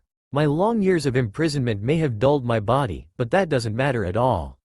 My abilities go far beyond mere physical limitations. I think I'll show you what I mean." Koga smirked and grabbed out with the force, reeling in two troopers and smashing them together hard. A crack could be heard as the two men crashed into each other. This was more than enough for the rest of the troops to begin firing at Koga. Naruto did nothing to stop them and came and watched curiously as Koga began slaughtering the Sith Holocron troopers. Thrawn winced from behind a protected room as he watched through a one-way window as one of the soldiers was killed with a brutal slam onto the ground. Naruto had ordered him to stay in there and simply watch the events go on. He didn't know why, but he had to admit he was rather glad he was in here. Koga was getting tired of simply killing men one at a time, so he decided to go and end this. He started gathering a large amount of force energy and at the same time created a shield of it to protect himself from the blaster bolts. Once he was done, he unleashed it all in a powerful force repulse that disintegrated all of the soldiers in the room, pushed Kamen far back, and had no effect on Naruto save for making his half-cape flutter. It also caused extensive damage to the room as cracks could be seen all over along with scorch marks, and several of the lights had been destroyed as well. Koga smirked and said, "So now do you fear me? Well, I wouldn't blame you. But not to war. Hey, are you even listening to me?" Indeed, Naruto wasn't paying attention to him at all. Instead, he was sitting down going over designs for new ships that he found interesting. When Koga had yelled, Naruto's attention was finally gained, although it might have been better if it wasn't him. "You say something?" was his reply. Enraged, Koga immediately attempted to blast Naruto with a force push. Naruto countered without much effort using a force push of his own. When the two powers met, Naruto's easily overpowered Koga's and continued going straight towards him. Having not expected to have had his attack overpowered, Koga had no defense. He was flung back so far he hit the wall on the other side of the room. With a clang signaling that Koga hit the wall, Naruto got up and began walking towards him at a leisurely pace. Koga was breathing hard, having had the wind knocked out of him with that attack. When he finally recovered enough to stand up, he was greeted to the sight of Naruto standing before him. The look Naruto gave him was one of obvious superiority. That made Koga furious. Looking somewhat to the side, Koga noticed the canisters that were laying on the ground. Trying to pick them up unnoticed, he failed to realize the amused look Naruto was giving him. When he flung the canisters over, Naruto stopped them before they hit his head and flung them away. Koga then disappeared from his current spot and reappeared right in front of Naruto, having used the force to drastically increase his speed. Koga then launched a punch aimed directly at Naruto's head, and right when it was about to connect, Naruto caught the fist with his hand. Shock entered Koga's face as he had thought that Naruto would have been caught off guard. Naruto then gave his own punch to Koga's face and followed up with a kick that sent Koga several feet in the air. Koga learned one very important thing about Naruto that day: when Naruto hits, he hits hard. Coming back down due to the laws of gravity, or artificial gravity in this case, Koga landed a few feet away from Naruto. Naruto then picked him up with the force and began a brutal cycle of slamming him repeatedly into the walls. When Naruto felt that had lost its appeal, he decided to end things the only way a Sith Lord can. With extremely powerful and probably unnecessary doses of deadly force lightning. As Koga screamed from having lightning poured into his body, Naruto cut off the stream of lighting soon enough as he was trying to take Koga alive. Koga was lying on the ground, a bit of smoke coming from his slightly singed flesh. Naruto crouched down and whispered into his ear.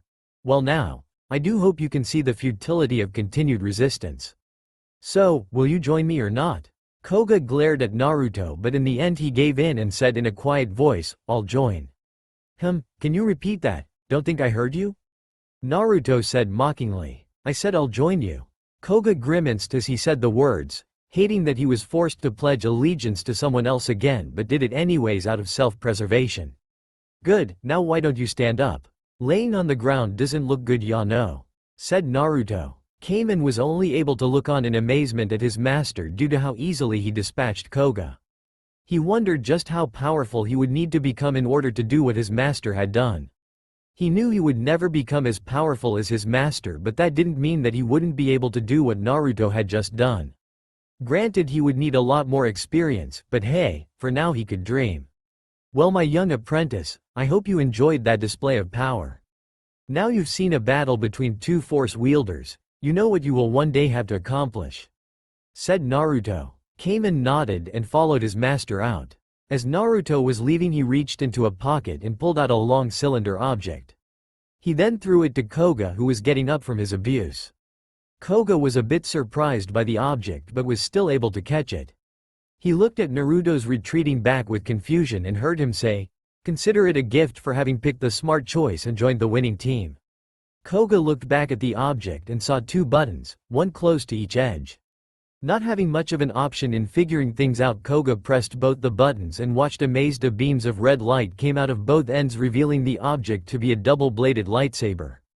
Koga smirked. He may not like his new master, but at least he gave his servants useful gifts. Thrawn anxiously bit into an appetizer as he looked around at the party going on before him inside the royal palace.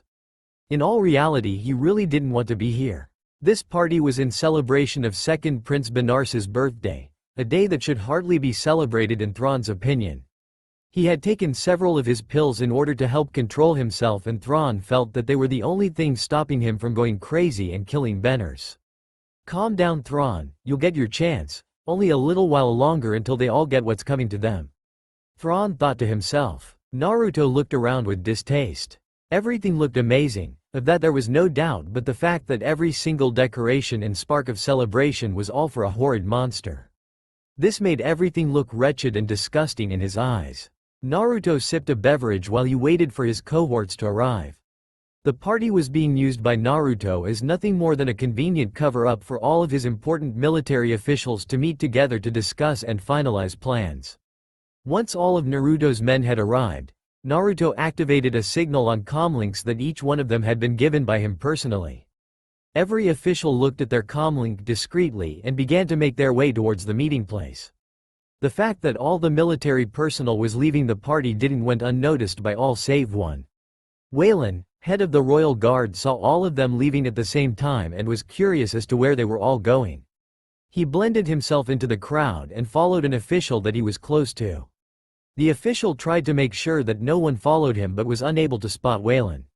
Once everyone had gathered in the meeting place, which was just a conference room in the palace that wasn't being used, Naruto began the meeting, already aware of his uninvited guest. "Gentlemen, I believe you all know why we're here, so let's get straight to business. General Skyrek, will we have enough troops ready for both the Free Kingdoms and the Royal Guard HQ?" asked Naruto. "I admit there have been some difficulties, especially with falsifying the recruitment reports, but we will have our troops on schedule, of that you may have no doubt of," responded General Skyrek. "Good, and what about the increased building of warships? Has anyone noticed?" asked Naruto. "Not yet, my lord, though I don't think we'll be able to keep that a secret for much longer. After, only so much money can be taken from the royal taxes before even they start to notice," responded Captain Adrel. Naruto nodded in agreement but said, "Well, we won't be worrying about that for much longer if everything goes as planned." With that, he continued to go over plans and ask how operations were doing and assign new ones. Waylon, who had been outside the room using a device that picked up sound waves, had been listening to the entire conversation. "Those goddamn blood-sucking traitors. I round up every last one of them, now to go get reinforcements." However, right before Waylon could leave he was tapped on the back. Waylon turned around to look at them and was about to chase them away when he saw that they were Sith Holocron commandos. Before he could do anything against them, the last thing he ended up seeing was a boot in front of his face before his world turned dark. "My lord, we've captured the little rat. And it turns out that it's none other than the head of the royal guard." One of the commandos replied into a comlink. "Good work, bring him over to the coordinates that you'll be receiving." Naruto ordered. "Yes, my lord." Endgame. Royal Guard member John White stared nervously out at the city where smoke could be seen coming from the fires that had been caused by their artillery bombardment. This city was the capital of the Grinshi Kingdom, a member of the Free Kingdoms. Their invasion had caught the Free Kingdoms by surprise as they hadn't had to deal with outside threats for 1,000 years. Most fell quickly enough, but those that stayed proved to be more difficult to take. The Free Kingdoms were a collection of space-faring kingdoms which had at one time been a part of the Sith Holocron Kingdom but had long since freed themselves of their control. The Sith Holocron Kingdom controlled the entire southeastern part of the Northwestern Galaxy and was the largest space-faring civilization in the Northwestern Galaxy. The territory that the Free Kingdoms encompassed was abysmal when compared to the Sith Holocron Kingdom, but it was still large enough that it prevented the kingdom from reaching into the rest of the Northwestern Galaxy. The Free Kingdoms was pretty much just used as a border for the larger civilizations in the northwestern sector of the galaxy. It surrounded the Sith Holocron Kingdom and cut it off from the Turian hierarchy, which controlled the northeastern, and the Solarian Union, which controlled the southwestern parts of the northwestern galaxy, too. Naruto wanted the Free Kingdoms conquered, and he wanted them conquered fast. A major reason as to why the Free Kingdoms had been able to remain free for so long was because of the fact that every time someone tried to conquer them, they always managed to put their differences aside and unite to face a common foe. They fought viciously enough that most enemies felt that it wasn't worth all the effort needed to win such a small amount of territory. This time, however, there would be no retreat for the Sith Holocrons. Naruto needed to get the Free Kingdoms under his control, and there was nothing that would stop him. And now the Free Kingdoms were weaker than ever before. 1,000 years of fighting each other hadn't seen wonders for the many kingdoms there. Most were severely weakened and simply didn't have the resources to combat the far greater and fresher Sith Holocron troops. Now, back to John White. As John White continued to look out, he thought about the position he and his fellow royal guardsmen were in. The king's advisor Xian had sent a great many of their number over to the front lines. Xian had claimed that it was because they were a better quality of troops and that their skills would be vital for victory, but John wasn't so sure about that. After all, what was wrong with just having the regular troops come out here to die? Why did they have to be sent out here anyways? Guess there's no use complaining about it now. John thought miserably to himself. Hey, John, get ready, we're about to charge the city, and all Royal Guard members are going to be attacking the main gate. One of John's fellow guardsmen said. Isn't that where the Grinshi's defense has been impenetrable so far? John asked, panicked. Yeah, it is, but orders are orders, replied the guardsman. He may have gone insane from the panic, but John was pretty sure that someone in the higher-ups was defiantly trying to kill them all. Thrace looked around worriedly at the throne room. For sitting on the king's throne was Xian himself. He was going through most of the responsibilities of the king while the actual king was sick. The king's health was failing, and while it was kept as quiet as possible to the public, everyone inside the palace knew. Another thing that worried Thrace was all the regular soldiers that were in the palace now. At first he hadn't noticed it, but slowly he began to see amount of regular troops replacing the royal guard while they were sent to the front lines. Every day Thrace saw less and less members of the guard within the city, and it wasn't a comforting sight. They were supposed to be the ones protecting the royals while the regular troops went out to fight, not the other way around. Every day he heard about more and more about guard members being killed. And there wasn't anything he could do, as while Xian was killing members of the guard indirectly, he was doing so on the authority of the king. Also, everyone wondered where Waylon had disappeared. No one had seen him after the Benars's birthday party. Xian had said that Waylon had decided to take a long vacation, and while most people seemed to buy the story, those who didn't had accused Xian of his disappearance, as he was the only one with an explanation. Of course, without solid proof. Most of these accusations were just laughed at by Xian, and personal assurances from Scythen that Xian had nothing to do with Waylon's disappearance shattered most arguments. The final problem which troubled Thrace was the fact that members of the royal family were being sent off to the front lines as well. While they weren't fighting, they were still in danger. Xian said that it was to increase the morale of the troops, and no one was willing to argue with him. It made Thrace mad to know this, but he kept his mouth shut. He realized that saying anything could get him into a large amount of trouble, and he still wanted to be able to protect Bethany. As he was leaving the throne room, he saw Bethany, who was outside the throne room with a worried look on her face. "Princess, what's wrong?" Thrace asked, concerned. "Oh Thrace, I'm worried about father. I've tried to check up on him, but the guards Xian has posted won't let anyone save for the doctors and him in. I've tried asking some of the others around the palace, but most of what I'm told is what I've already heard. And all of it sounds horrible. If father really does die, then what'll happen to the kingdom?" Bethany asked worriedly. Thrace sighed and answered as best as he could, "I'm sorry, but if it really does come down to the king dying, then it'll be Scythen who takes control. And if that happens, well, in all honesty, I don't see how things could get worse, my lady," Thrace said bluntly. At Bethany's confused look, Thrace decided to take her somewhere private in order to explain things without getting in trouble. "Well, my lady, I'm afraid that as offensive as it may seem, the royal family hasn't exactly been taking care of the kingdom." True. I know that, Thrace, you don't need to coddle me on that fact. Or are you forgetting all the times I've snuck out?" Bethany interrupted, causing Thrace to smile sheepishly. "My apologies, my lady. Now, back to how things wouldn't be different. Well, with your father as the king right now, the people are suffering in poverty. Most of the money is just spent or hoarded up by the royal family, with just barely enough left to keep the economy running. If Scythen were to take the throne, the only real difference would be in where the money was going to be spent. Scythen would want all of it going into the military without beefing up anything else. It may fix a few problems at first, but Scythen wouldn't really think about the support that is needed for the army to keep running. It grow bigger and bigger and then collapse. Actually, now that I think about it, we'll be in worse hands if Scythen takes over," Thrace said, somewhat embarrassed, correcting his earlier statement. Bethany giggled at Thrace, who was rubbing his head and smiling sheepishly. "It's just too bad that you weren't born first, Bethany, then you'd be the one inheriting the kingdom. I know that with you at its head, the Sethalonian kingdom would prosper like it did back in the elder days," Thrace said. "Oh, now you're just saying things. I probably wouldn't make much of a good ruler anyhow. After all, it isn't as if I actually know how to run the kingdom. All I do is mess everything up," Bethany said sadly. "That isn't true, Bethany," Thrace disagreed. "You have a genuine desire to help the people of the kingdom, and I feel that if you were to take the throne, then you could solve a majority of the problems by yourself. After all, most of the problems you already came up with solutions for whenever I asked you about them," Thrace finished. Bethany's eyes widened when she heard Thrace disagree with her. She smiled and said, "Thank you, Thrace. It really does mean a lot to know that you think I'd make a good ruler." "No problem. I really do feel that you'd make the best ruler.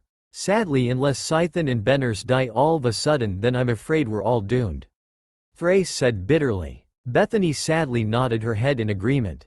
While she tried to see the best in her family, she knew that Beners was a horrid person and that Scythen, while not nearly as demented as Beners, was just far too militaristic to actually care for the Sethalonian people. "I guess all we can do is hope for a better future," Bethany said solemnly. Thrace just nodded his head in agreement.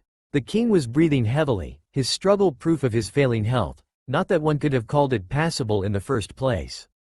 Naruto was beside the king, watching with fake sympathy as he was dying. Naruto was cutting off any support that he had given the king through the force, thus causing him to die faster. Naruto watched disgusted as sweat and oil dripped down the king's face and his skin turned into a clammy color. His eyes turned bloodshot and his breathing turned into wheezing gasps, signifying that his death was coming closer and closer. Xian pant. "What pant? What will pant happen? Pant once, pant I am, pant dead," the king rasped out, his delirious mind unable to remember. "Scythen will take over, my king.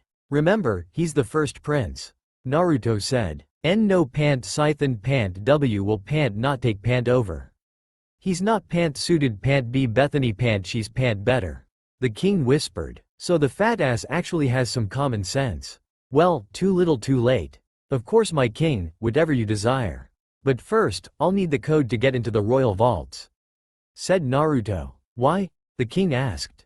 Well, surely Bethany doesn't know the codes, and she will need someone to tell you. And sadly enough, my king, you won't make it long enough to tell her. So tell me so that Bethany may know of the codes. Yes, Pant, of course, Pant. The code Pant is 55 Pant 673 to 425 Pant 8921 Pant. The king said, "Excellent, now I'm afraid that I no longer have any use for you. Goodbye, you worthless pile of flesh." Naruto smirked and began to drain away any remaining life from the king, killing him. He then looked at his hands, which had some oil on them, and wiped them off on the king's robes in disgust. Once Naruto walked out of the room, he spoke to one of the guards. "Remind me, hasn't Furnace been low on fuel as of late?" The soldier nodded his head and Naruto smiled and said, "Well then, use him." He pointed towards the king's body. Both soldiers nodded their heads in agreement and saluted Naruto. Naruto quickly made his way over to his private office and activated the comlink, calling the commander that was on the Tarian front. The Tarian kingdom was the largest and most powerful amongst the free kingdoms, and it was the one that Scythen himself was assaulting. "How goes the assault, commander?" Naruto asked. "It has gone well so far, but we are having trouble with the capital city, my lord. So far their main gate has yet to fall, but it shouldn't be much longer now." The commander replied, "Excellent. And what about the royal guard troops that accompanied Scythen?" "Mostly dead, my lord. They were some of the first into battle, and they went into the most difficult of places. By this point, Scythen is surrounded by mostly our troops. Last I heard, he only had 5 of his royal guard with him. And that number must have surely been reduced by now. Well, it seems everything has gone according to plan. Good work, commander." Naruto finished. Once the comlink was shut off, Naruto looked towards the side where he had a very specific button installed. This button, when pressed, would send a signal to all troops that would tell them to initiate the coup. As Naruto looked at the button, he thought, funny, how something so small as a button will change so many lives. It's nothing more than an insignificant piece of plastic, and yet it will lead so many others to their deaths. I wonder, does anyone ever think about how such small actions can have such large consequences? Remember folks, never underestimate the power of a button. And with that, Naruto pushed the button, sending the signal to all troops and forever changing the face of the galaxy. Cue sad Star Wars music, or happy depending on your point of view. In the capital city of the Tarian kingdom, it was currently raining as the Sethalonian army continued to try and penetrate the main gate. The rain did nothing to quench the fires that raged on the battlefield as cannon and blaster fire streaked past each other, destroying what they hit. The Sethalonian advance was being led by a tank which fired several shots at the main gate, finally bringing it down. Just as the tank did so, however, a Tarian defender fired a missile launcher which hit the tank in a vulnerable spot, causing the entire thing to go up in flames.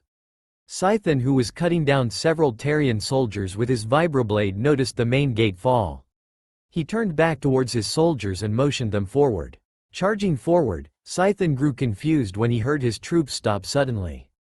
He looked back again and saw that they all had their comlinks out and that there was a red light flashing on them. They all took one last look at their comlinks before looking up at Scythen and pointing their blasters at him. This caused Scythen's confusion to skyrocket, and that quickly turned into disbelief when his own soldiers began firing on him. Scythen's personal shields defended him at first, but the fact that the shots were coming in so close and fast, combined with the fact that Scythen was only making a half effort to defend himself as he was still in shock, was enough to cause the shields to fail and for Scythen to begin taking in baster shots. His armor helped defend him, but again repeated shots broke through, and soon enough Scythen was dead. A transport that contained several members of the royal family was landing in a hangar bay while the control towers guided it. There were 6 men in the control tower. 2 of them had both received the signal and looked at each other. They nodded and pulled out their blaster pistols, firing on the guys nearest to them. 2 men went down, and before the other 2 could do anything, they were shot as well. With both traitors in control of the tower, they began to send the wrong directions to the transport. It didn't take long for the transport to start flying out of control and crash into the hangar bay, destroying in a ball of fire and killing the royals. A royal family member was touring the fronts of the war with the Free Kingdoms and was currently heading towards a conquered city on a speeder. He was being escorted by 2 Sethalonian troopers that were also on speeders. Meanwhile, back at the main camp, the men controlling the artillery cannons pulled out their comlinks to see a red light flashing.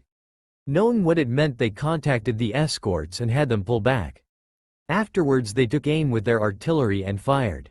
The shots hit, blowing apart the speeder and incinerating the royal.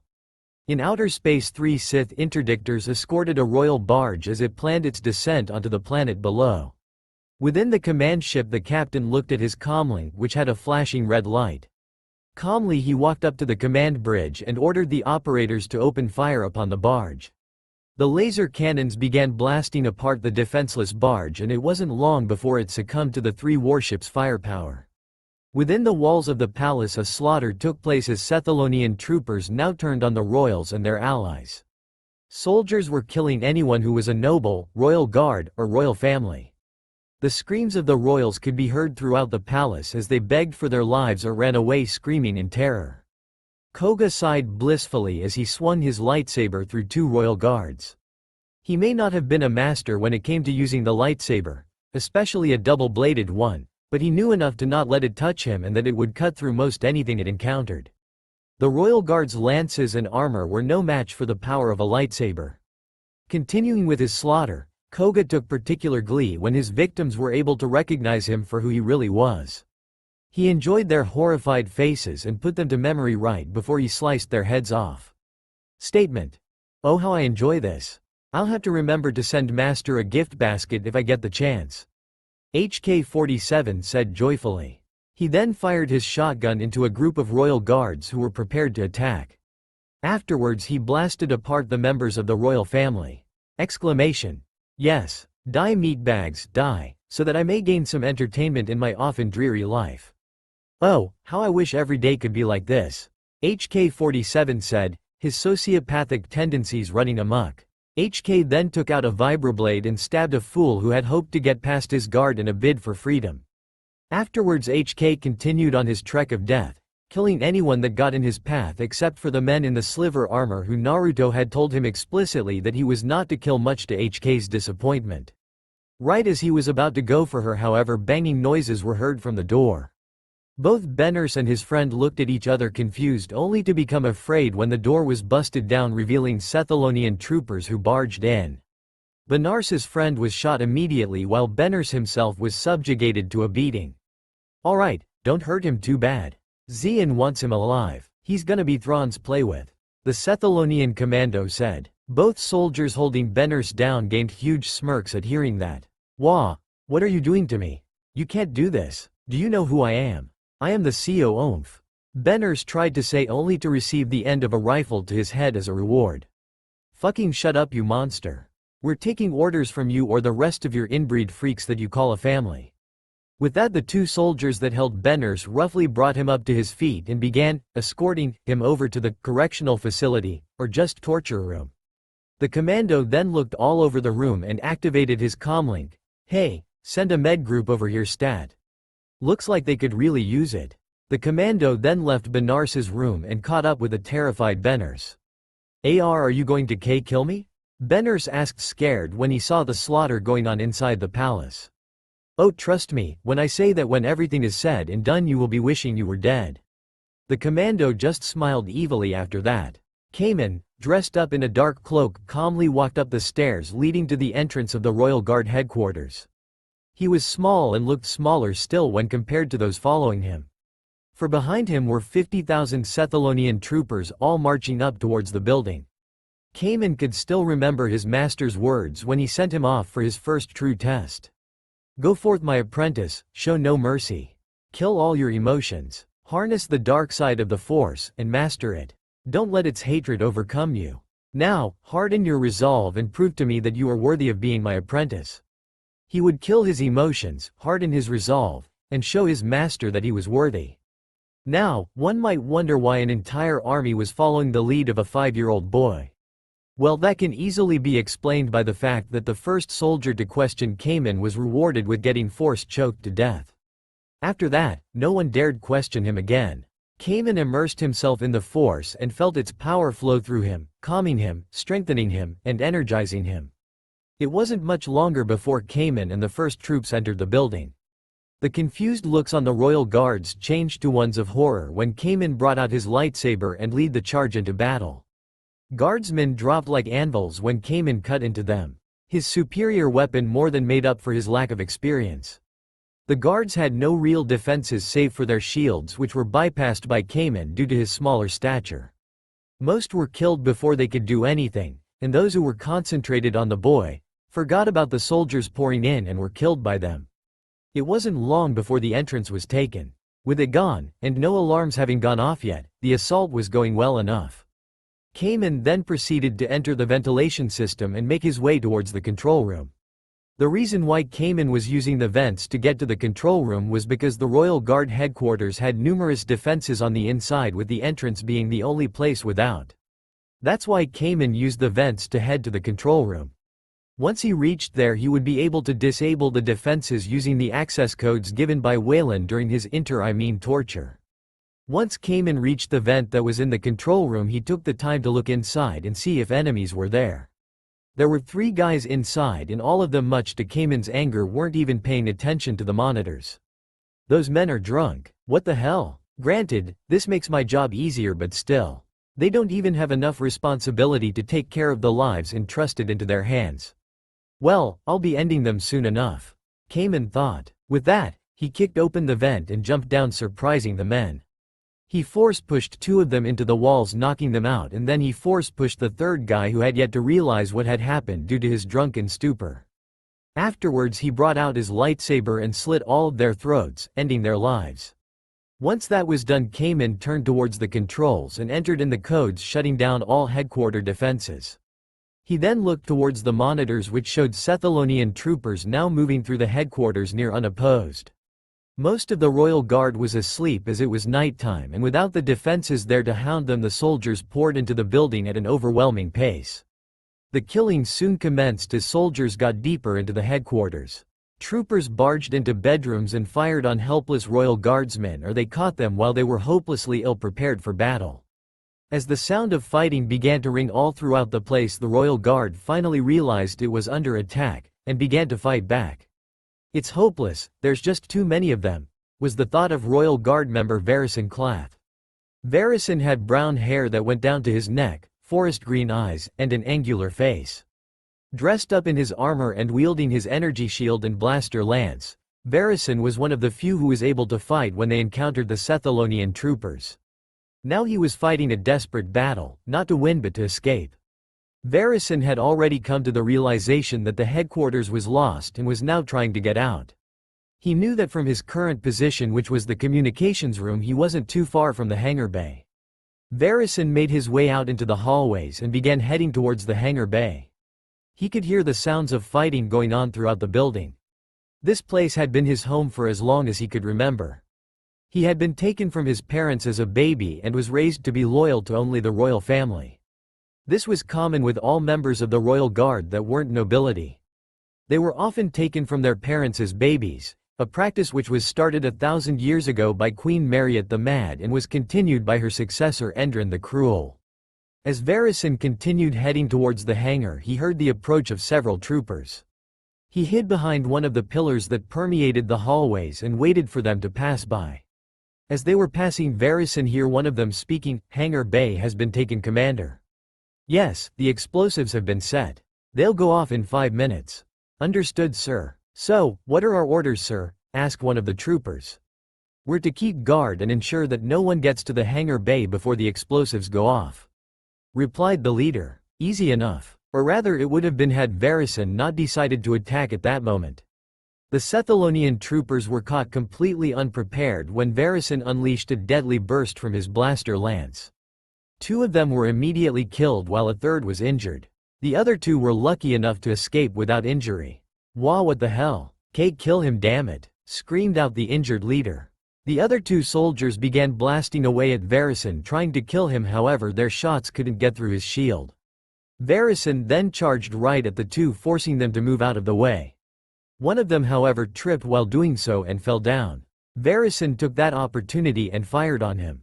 Afterwards, he quickly brought his shield up in defense while the other trooper fired on him. Varison then entered close combat with the remaining trooper, which proved to be a cakewalk for him as the trooper had no close combat weapons. Before he could relax, however, Varison was attacked from behind by the injured trooper with a vibroblade. Varison's armor protected him from most of the attack, but he still got a nasty jarring from it. Varison turned around and was assaulted with a swing to the head which managed to nick the helmet. Varison responded with a jab from his lance, which was avoided and countered with a direct slash to the chest. Varison blocked that with his shield and then grabbed that arm which held the vibroblade and twisted it, causing the trooper to cry out in pain while dropping his weapon. Then Varison took his lance and stabbed it into the trooper, causing blood to spray out onto the both of them. With a twist and added spray of blood, the lance came out and the trooper fell dead. Varison then made a mad dash towards the hangar bay, completely disregarding any forms of stealth. It was to his luck that he did not encounter any Sith Holocron troopers on his way there. Once he reached the hangar bay, he thought about trying to disable the explosives and save the place. "Aw, screw it, I ain't no demolitions expert. Not like it'd actually help much anyhow," Varison thought. He entered into one of the starfighters and took off. As he was leaving the headquarters, he could see that fires had erupted all over the place from the attack. The hangar bay itself soon exploded after he left, destroying everything in there and crushing any hope for others to escape. As he flew away, Varison remembered about Thrace and Bethany. Being one of Thrace's closest friends, he knew that the two of them were on the outskirts of the city visiting one of Bethany's aunts who lived outside of the palace. Varison then decided to turn the ship and warn Thrace and Bethany. Cayman entered the cadets' quarters and began his search for them. He had been ordered by Xian to kill every cadet over the age of 3. Anyone under this age could be spared if he wished. Soon, Cayman opened the door which led into the training halls. His way, however, was blocked by a 12-year-old boy who looked down at him and said in a voice filled with false bravado, "Good, you're here. I assume that means that whatever trouble that's been going on is over. Now, go fetch us some refreshments, servant. Everyone in here is annoyed with this fiasco and we can all use something to calm us down." Cayman was able to other kids behind the 12-year-old and decided to begin the slaughter here. Igniting his golden-colored lightsaber, Cayman looked directly at the boy who blocked his path. The 12-year-old shivered in fright at the cold look in Cayman's eyes. No emotions whatsoever could be found by him. It was just unnatural. Good thing for him he didn't have to think about it for too long, as being headless takes all earthly concerns away. When the boy's boy fell to the ground lifeless and headless, the other kids in the room all had differing reactions. Most did the obvious and screamed out in terror, while others were put into a state of shock, and a few others immediately went into hiding, with the smallest amount being the ones who decided to try and fight Cayman. Of course, in the end it was all futile. Cayman killed them all anyways, and there wasn't a single thing they could do about it. Running, hiding, fighting back, none of it helped. All of them died by Cayman's hand. As two kids ran from Cayman, he followed them at a leisurely pace, seeing no reason to hurry. They were dead no matter what they did. As the two kids continued to run, they ran right into Sith Holocron troopers. The troopers were confused as to what kids were doing here and simply watched as they continued running away. When they saw Cayman walking up to them with his lightsaber on, they immediately saluted, fearful of what could happen. "I see you let them get away," Cayman commented. "You mean the kids, sir?" one of the troopers asked. Cayman nodded his head and said, "Yes, now go after them and kill them." Both troopers were shocked. They could kill any one of the Royal Guard members with no question on their conscience, no matter what situation their victim was in. Killing children, however, was another matter altogether. But sir, they're just kids. What's point in that?" the other trooper asked, shocked. "Wrong. Those are things who have been infected with the ideals of the old order. And it is your duty to eliminate them before they gain the potential to infect others with their beliefs. Or would you like to be the ones to explain to our new emperor about how you let dangerous individuals escape when they were right under your nose?" Cayman reprimanded. Yes sir, no sir." "Well, get them immediately, come on," one of the troopers replied, scared, and beckoned to his companion to follow. It wasn't long till Cayman heard the satisfying sound of blaster bolts hitting their mark. Cayman let out a small smirk and walked away from the cadet quarters. He ended up walking towards the balcony that overlooked the main hall of the headquarters. As Cayman looked down, he could see a huge battle going on between the Sith Holocron troopers and the Royal Guard. The Royal Guard was apparently making its final standout in the main hall as most of the headquarters had already been purged with what communications Cayman had received. As he looked over at the battle, Cayman showed no emotion on his face as he watched his men slaughter the Royal Guard. They put up a valiant fight, but the numbers overwhelmed them and one by one they fell. Bethany stared horrified at the burning Royal Guard HQ even as it continued to grow smaller with her ascension. She, Thrace and Varison had fled the planet on board Varison's own transport ship as soon as Varison had told them of the situation. Although they hadn't known how bad it was until Varison had gotten to them, they did know something was wrong as they were able to see the burning HQ off in the distance. The aunt that Bethany was visiting had decided to stay behind and hopefully try to ensure that they wouldn't be followed. As they entered orbit, they now only had to get past the fleet which protected Coranda. "Alright people, hold on to your butts and hope we get through this, because if that fleet figures out who we are, you bet your ass they'll wipe us off the face of the galaxy," Varison said as he piloted the ship.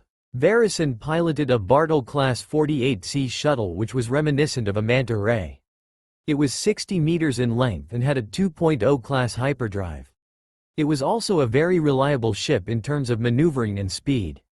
On the inside it came with many comforts such as good furniture and entertainment along with good restrooms.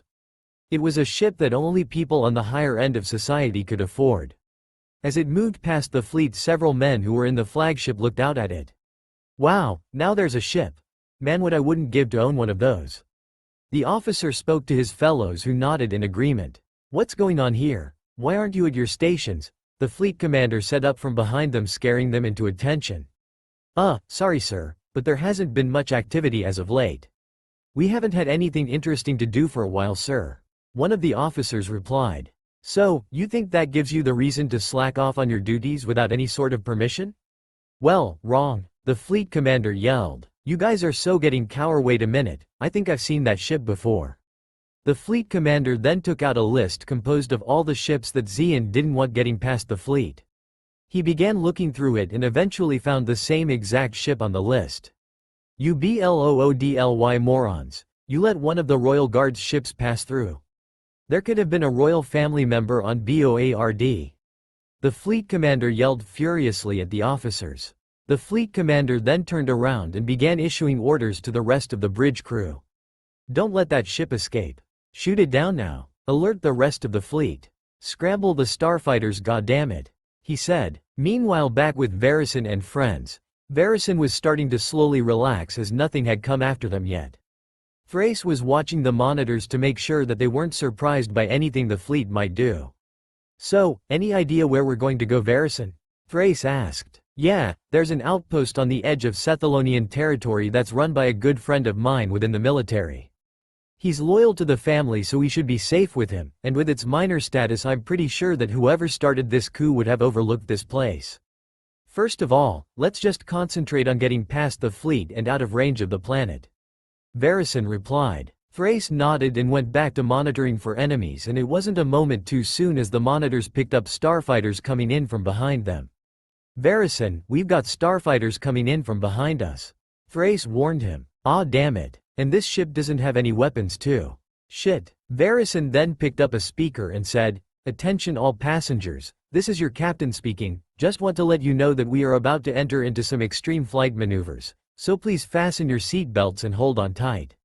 And thank you for choosing Varison Airlines, we enjoy your patronage." Bethany had gotten the message and strapped herself in. And not a moment too soon as laser bolts soon began rocketing the ship. "Thrace, how are the shields holding up?" Varison asked. "They're doing good for now. You might not have any weapons, but you've got quality shields. It'll take more than starfighters to bring us down," Thrace replied. And that's when Murphy's Law came into effect in form of 3 massive warships known as Sith interdictors which had started firing at them. One of the shots actually hitting, causing massive damage to the shields. The entire ship shook violently from a direct hit by one of the laser cannons of the interdictors. It was a good thing for them that it hadn't been a turbolaser battery that had hit, as that may have even destroyed the ship entirely.